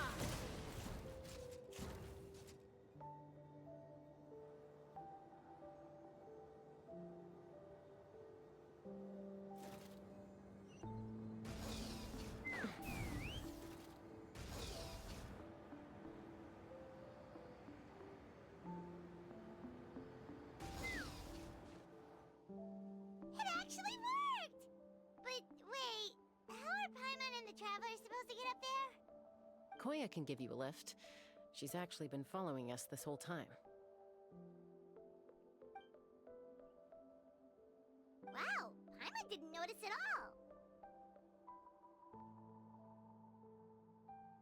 Well, probably because she didn't want to get too close to humans. Or maybe just me. But right now, we need her power.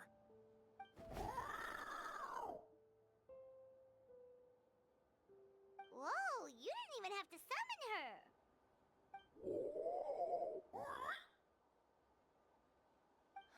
Yes, up there. That's probably where Chime is. All right, let's go have a little talk with this T'Pol.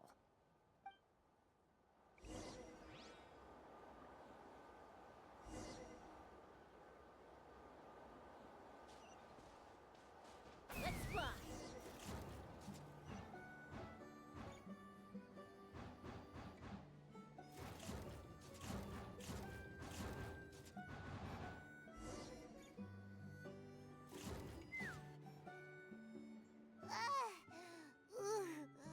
Paimon's never flown that fast before. She feels so ready to throw up. Aha. Just as I thought. It might look like a regular hot air balloon from the outside, but up close, it's clearly been heavily remodeled. And sure enough, it only descended below the cloud line because the custom-built machinery malfunctioned. I should be able to figure it out with T'Pol's notebook. Thankfully, I know a little DIY from fixing up my guns when they're having issues. Mm-hmm. That should just about do it. Now all it needs is a nice hard kick. Maybe that works on your guns, but, huh? We're really moving!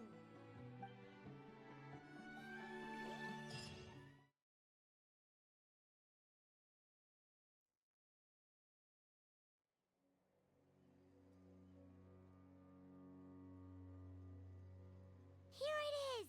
The workshop in the sky! Oh, you gotta see it to believe it. Makes you wonder why T'Pol even bothers with phlogiston wings when he has tech like this.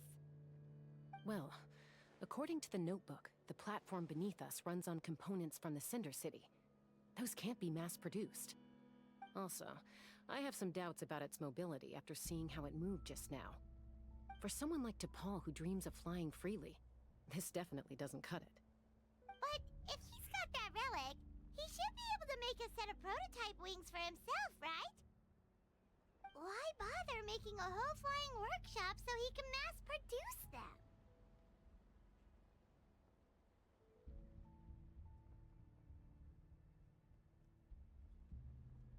But this doesn't add up.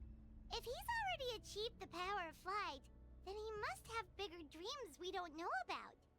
But what? With any luck, we'll find the answers in his workshop.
She's still breathing, but barely.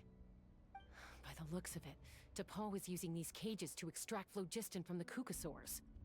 Once a Kukasaur is drained of phlogiston, it becomes too weak to move. We'll have to come back for these ones after dealing with T'Pol.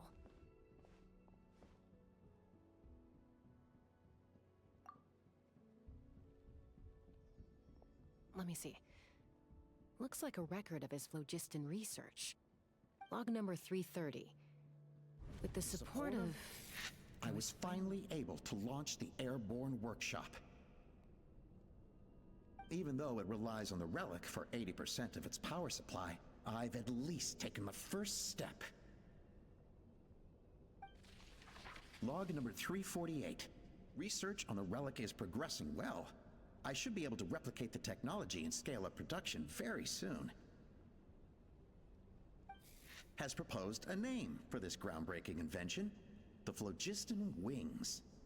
I think I'm getting close. Soon I will achieve my dreams. Log number 377. Encountered some issues with the new smaller model phlogiston wings. The gaseous phlogiston showed some volatility during the refinement process. thinks we should proceed at a more cautious pace with the refinement experiments. But after so many past failures, I have to prove that I will succeed this time. Log number 114 ran an experiment using Kukasaurs to refine gaseous phlogiston. It was a success. Log number 117. I've started recruiting merchants and hunters to capture wild Kukasaurs. Log number 121. Major breakthrough in the efficiency of phlogiston yield. Huh? So many parts have been crossed out! Yeah, probably the contact he alluded to in his other notebook. Guess he has a benefactor.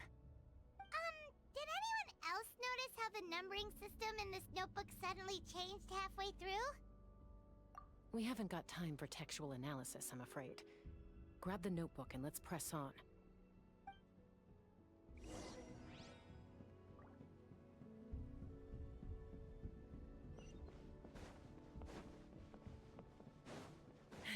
Huh. Never seen one of these before. Looks like this was built with the Cinder City components, too. You're not thinking of giving it a nice hard kick, are you? Let's fly. Whoa! What's that mechanism doing? It's asking for a nice hard kick where it hurts. Aim for the weak spot.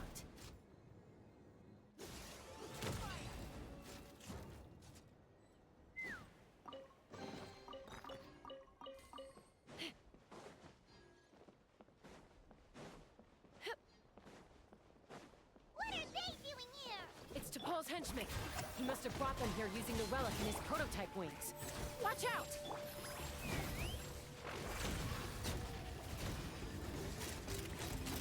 Open fire! Locked on!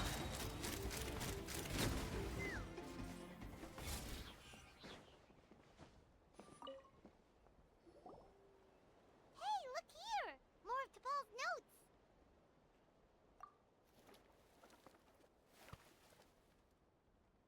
Log number 403. Introduced me to some new comrades who fully support my ideas. I told them that some Saurians are blessed with wings, and some people with natural gifts, while the less fortunate among us can only look on longingly as they seize the skies. But I also told them that progress can erase individual differences. Think of the tools humanity has made to fight back against wild beasts. The law we have put in place to even the playing field between the strong and the weak. I promised them that our research will be the new frontier of human progress. With our phlogiston wings, the power of flight will no longer be for a select few to enjoy. Imagine a world where the skies are for all to share. I only hope that when we finally achieve this goal, we'll be proud of me. Imagine a world where the skies are for all to share. Yes, what a wonderful world that would be. If only it were possible. We could respond faster, and so many tragedies could be prevented. But T'Pol, what about the Saurians you're draining dry of phlogiston? You're not sharing the sky, you're stealing it! Bad move. I won't let you get away with it.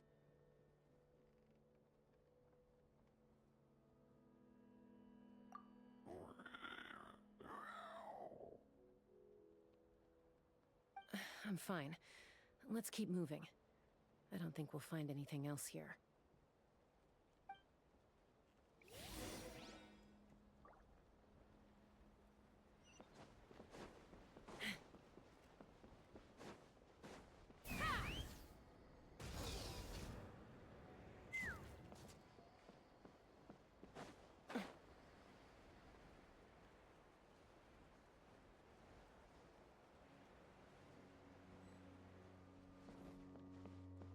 Take me up!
can't believe he captured so many Kukasaurs.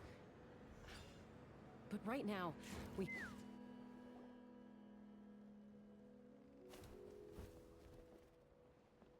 Looks like we've reached the center of the workshop. And still no sign of Koya's baby.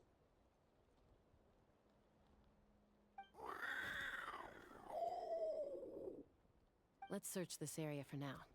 If we still can't find Chime, we'll double back.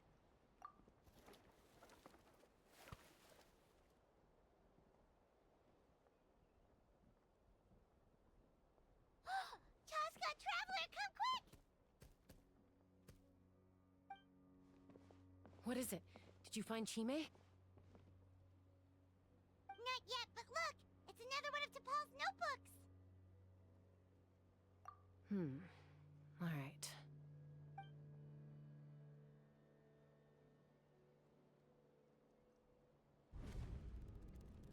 Log number 428. We decided to restart the experiments on phlogiston refinement, but without telling. This is the final obstacle to the success of the Phlogiston Wings project. We cannot fall at the last hurdle. Log number 436. Earlier today, suggested using Kukasaurs as an intermediary to extract refined phlogiston. It's certainly feasible, but... Anyway, as long as our secret experiment succeeds, I'm sure won't bring it up again.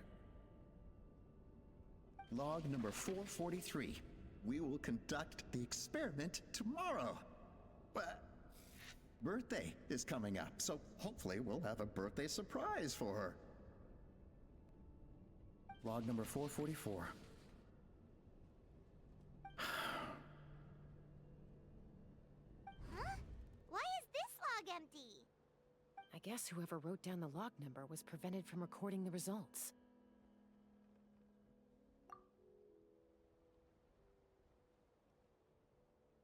Log number 0. We lost many comrades in the accident. Among them are friends, lovers, and children. But we cannot stop now. We will keep their legacy alive and carry their dreams forward. As of today, we are scrapping the artificial refinement method. Instead, we will focus all our efforts on phlogiston extraction from live Kukasaurs. They are arrogant beasts whose existence in the wild serves no one but themselves. Their true worth lies in their sacrifice for the sake of human progress. To facilitate our operations, we will gradually move the airborne workshop closer to the Flower Feather clan, even as we continue to expand it. All this we do to create a world where the skies are for all of humanity to share. All this we do to make T'Pol's dream a reality. Given the way this is written, not to mention the fact that the numbering has started over from 0, it kinda sounds like this is someone new. Does that mean that T'Pol's already... There's also a letter tucked in the end of the notebook. It's from Puma.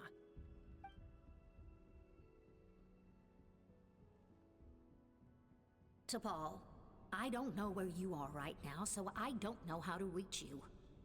My best bet is to send this letter to the Flower Feather clan. Your father is gravely ill. Oh, I know we've had our differences in the past, but he is still your father. Won't you come and visit him? Please. I know you never liked him and cared even less for me. All you ever yearned for is the sky. And your birth mother. But we'll still be waiting here for you if you do come back. This may be the last chance you'll get to see your father. So Puma's not T'Pol's real mom? called her mom, but Paimon assumed she was just venting. We know that T'Pol's father passed away quite recently, and this letter looks recent. By contrast, the writing in this notebook is old and faded. It looks like the real reason T'Pol didn't attend his father's funeral is because he'd long since passed away himself. If we ask ourselves why this letter was sent to the Flower Feather clan, why T'Pol always yearned for the sky, and how he got his hands on a relic from the Cinder City, it all points to one answer. That's right. T'Pol was my child. He was born during my days as a wingless wanderer. His birth gave me new hope. I wanted to become the kind of mother who spent her days as a valiant rider, soaring the skies. Not an aimless, wingless nobody. But his father wanted to settle down, to give his child a safe, sheltered life in his tribe. We fought about it constantly, until the love we once had for each other was gone. He started a new family, with another traveler who was also looking to return home. And I went back to the Flower Feather clan, alone. I had no idea that despite being raised among the children of echoes, my child still harbored dreams of the skies. Can you imagine, Chaska? The joy and surprise I felt when he showed up at my door, asking to join the flying trials. Or how proud I was when he said he wanted to prove his own worth, rather than relying on my position as elder. And then the anguish that overcame me when he was rejected by the Cucusaurs and became wingless, just as I had after my injury. You've got a lot of nerve showing your face here. Don't take this the wrong way, Chaska. I'm not here for a fight. I just want to talk. Isn't that your preferred way to resolve things? I trust you've learned of T'Pol's wish on your way here. A world where the skies are for all of humanity to share. If only his dream can be realized, no one will ever have to lose their wings again. Our aerial prowess will be greater than ever before. War will never again come at such a great cost. The loss of Koichi is a tragedy that need never be repeated. So tell me, Chaska, do you really wish to see the phlogiston wings forever grounded and gathering dust? Nothing you've said excuses all the conflict you've caused. You mean the argument back at the tribe? It was a necessary measure. Sometimes this is the only way to accelerate the pace of progress.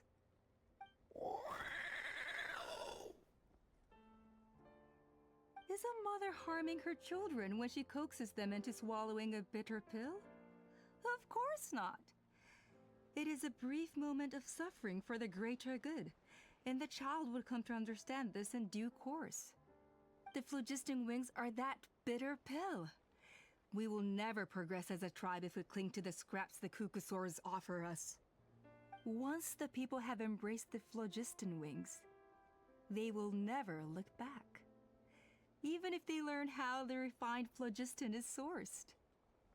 They will convince themselves that the sacrifice of a few Cucusaurs is a small price to pay for our dominion over the skies. But this I had not anticipated. I barely had the chance to introduce the phlogiston wings to the tribe before you found this place. Your plan was hardly foolproof. Yet, it can still be salvaged. Chaska, traveler, you are the hope of humanity. I'm sure you have your doubts about my methods, but know that my love for humanity and for Natlan is genuine. You know me, Chaska. And you know that I've always treated everyone in the Flower Feather clan as my own children, as fellow humans. Surely you can understand my perspective.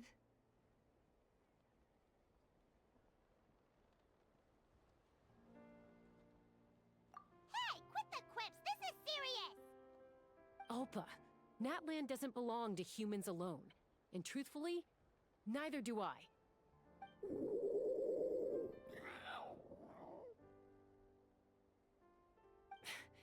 How many times has the Abyss invaded Natlan now? And yet despite how much stronger it is than us, Natlan still stands as a nation of humans and Saurians. Peace imposed by force will crumble in a matter of days, because social bonds are what hold a civilization together. Weren't you the one that taught me that? And yet you would break the bond we share with our Saurian companions to take more power for ourselves? That's as stupid as hacking your own arm off to use it as a club. They are wild beasts, driven purely by instinct. How could they possibly understand human social bonds? Ugh, how did someone like her ever become a writer?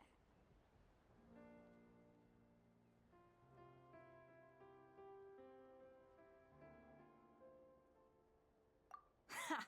You overestimate them. They bow to the strong and shun the weak. That's all there is to it. They never gave Tepal a second glance when he was at his lowest, nor me when I returned injured from the Cinder City. It's all about survival of the fittest for them. Plain and simple. They obeyed me once I proved myself stronger than them, but the moment it serves them better, they'll abandon me in a heartbeat. You're wrong, Alpa. They only reject the wingless because they don't want to fly anyone to their death. Chaska, I will promise you this. Only the unruliest wild Kukusaurs will be used for phlogiston extraction. The ones who have nothing else to offer to humanity. Well, that's too bad. Because I know a few unruly wild Kukusaurs who don't think that idea is gonna fly. Namely my mom, my sister, and me. And the others? To us, they're friends, family, even children.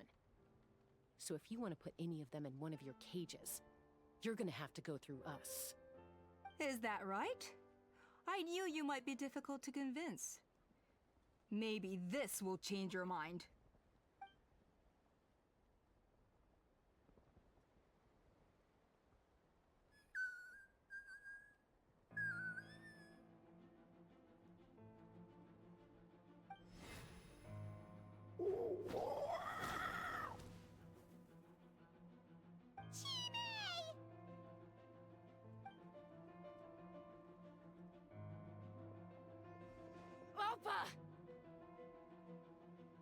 Careful! Don't make any rash decisions. Unless you want to see her suffer. Oh no, that's one of the extraction cages! I told my subordinates to take control of the tribe while I was away. Luckily for them, our strongest warrior and our most powerful ally aren't there to stop it. Take control? What are you planning to do with Mutota and his supporters? Merely accelerate their inevitable downfall. They cannot stand in the way of progress forever. It is not the move I wish to make, but I'm afraid you and your friends force my hand. And since you insist on imposing me too, I have no choice but to keep you here until the dust has settled. So that's what you meant by I just want to talk. You never intended to negotiate. You just wanted to stall us. No, Chaska. I genuinely hoped I could win you over. You are the strongest warriors we have. Put down your weapons, and I promise you that no harm will come to this young Saurian. I just need you to stay here for the next couple of weeks or so, while my people consolidate their power. Then, I will give her back to you, and you'll be free to leave.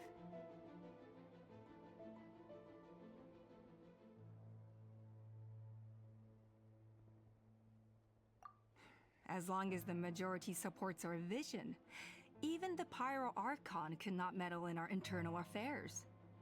Your vision is deranged, and the Flower Feather Clan will never support it. You sure about that? Then wait here and see. Time will tell. What do we do? Even if the whole tribe fights back, Mutota's in grave danger!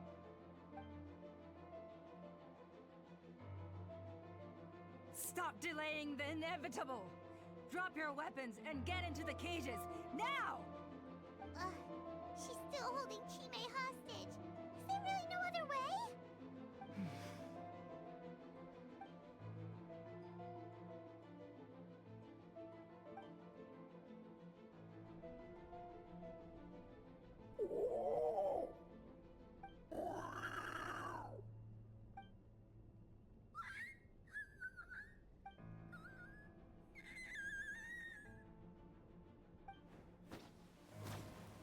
Koya? Huh? What are you yapping about? Stand down. Drop your weapons, now! This instant! Ah! Ah! No! The relic!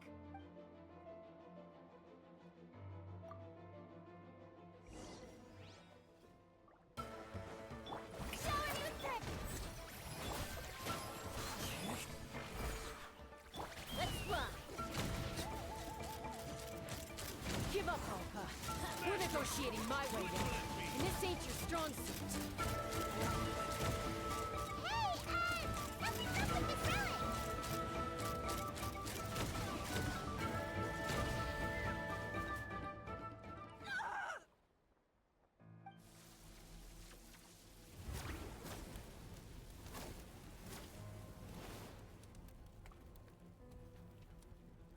No! What is she doing? She'll bring us all down with her! But why? We stabilized the relic! Maybe it got damaged in the fight. If we don't think of something fast, this whole workshop is gonna fall apart. No. They're directly beneath us. My beloved tribe!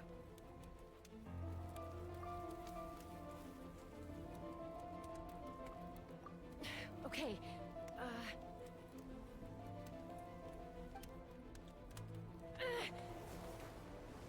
it's too powerful. This ain't a toy like last time. I don't think I can just throw it aside.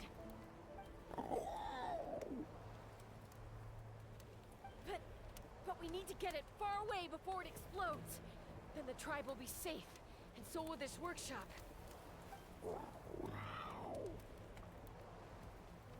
Koya, remember when we were kids? Come on, let's take this thing high up into the sky.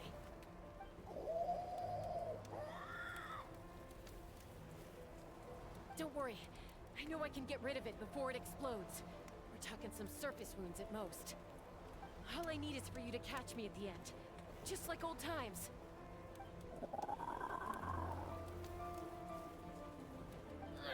I can't hold it back anymore. We have to go. Don't be insane!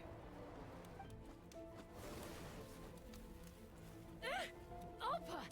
What are you... You're a fool, Jaska! Why would you choose such a risky solution?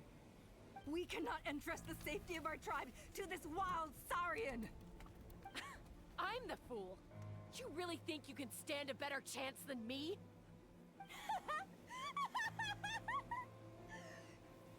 Sure, it may be asking too much for an ex-wingless to escape the blast radius in time.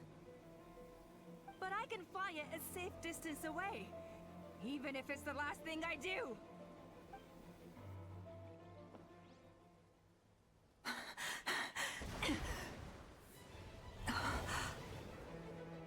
Here, these should be high enough to save the clan.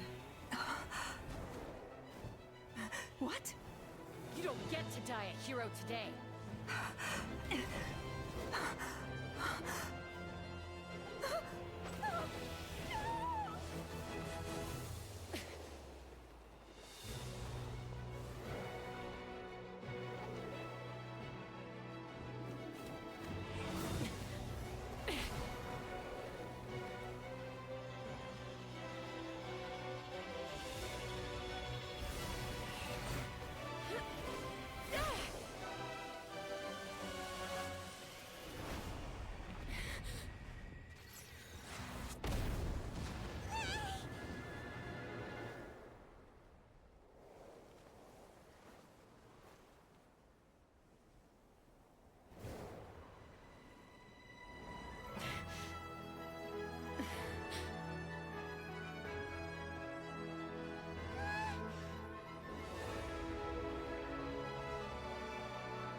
Koya, are you hurt?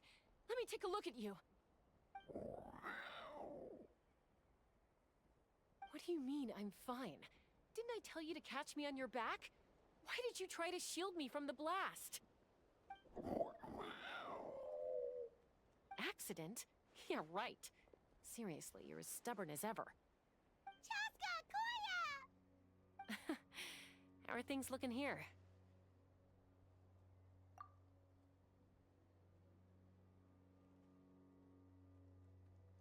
I think that's putting it mildly. I owe you one. Again.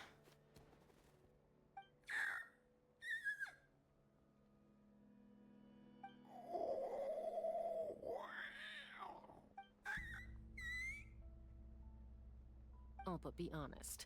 Do you still think Kukasaurs can't form bonds? Mom, I'll figure out the refinement problem. I'll find a way. You don't need to worry about it. I just need some more time. That's all I ask. Please just trust me. Just this once.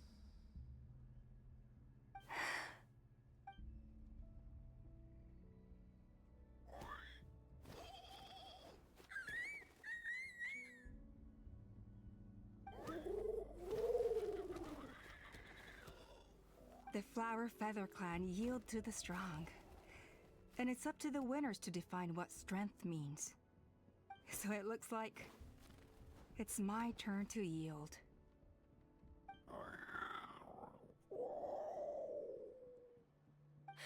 Koya! Koya!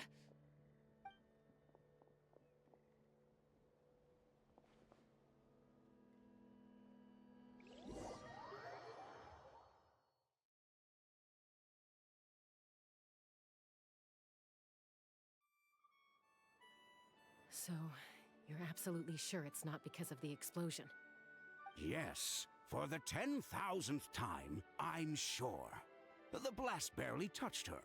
The reason she fainted was old injuries playing up, compounded by overexertion in recent days. The moment she finally relaxed, all the built-up stress finally caught up with her. And no wonder. Honestly, she's just like you. Anyway, now you know how we feel when you go off risking life and limb. Your mother and I would both appreciate it if you lived less dangerously. You know she wrote to me from the Masters of the Nightwind, just to scold me for not doing enough to keep an eye on you. If she wasn't so busy with work, you can bet she'd come back here and chew us both out in person. I'll find an opportunity to apologize to her. I promise. You'd better. No more avoiding us, okay? And don't get me started on all the checkups you've missed. Got it. Got it. Huh? Koya? You're awake. I'll go let everyone know. Hey, but we're not done talking. What are we gonna do with her, Even after everything that's happened, she still hasn't figured out how to start the conversation with you. She keeps saying, I don't think Koya has forgiven me yet. But if you ask me, she's the one who's scared to open up and have an honest conversation. For all her confidence, she's a very sensitive soul underneath. You'd think as a peacemaker, she of all people would know how to reconcile with her family after a falling out. She must have been a handful growing up. Thank you for being there for her. And of course, thank you for keeping her safe when you were up there in the sky. Koya, Uncle Cusco, we're here! Ha! I was just telling her that she's not to go chasing danger with Chaska ever again. Cusco, I understand how you must feel. But it's all thanks to Koya and Chaska's efforts that the airborne workshop didn't come crashing down on our heads. Oh, Paimon almost forgot to ask. They didn't hurt you while we were gone, did they? Thankfully, when her co-conspirators tried to arrest me, I was out coaching Koya and Junan. The two of them were a huge help. They took care of things while I went around rallying the resistance. So, in the end, Alpa's would-be revolt didn't really get off the ground. And as it turns out, not all of the Wingless want to see our dear Saurian friends replaced with phlogiston-powered gizmos. I'm so sorry you got mixed up in this, by the way. We should have caught on to Alpa's scheme sooner. We could have saved so many Kukasaurs from getting hurt. Most of the airborne workshop has now been dismantled. We've just left one small, harmless part intact, and repurposed it as a jail for Alpa and her cronies. Let's see how they like being locked up in a sky prison. So, it looks like there's just one last conflict left to resolve. Peacemaker, you're up. I said I had to wait until things had blown over, didn't I? And now they have. But I still have no idea what to say. Koya, I just want to say, I'm sorry for how things went down back then.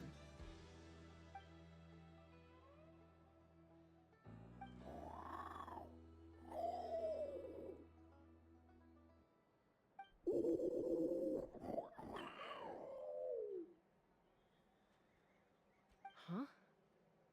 Does this mean you're not mad at me anymore? There's that family likeness coming through again. But that day, when we ran into each other...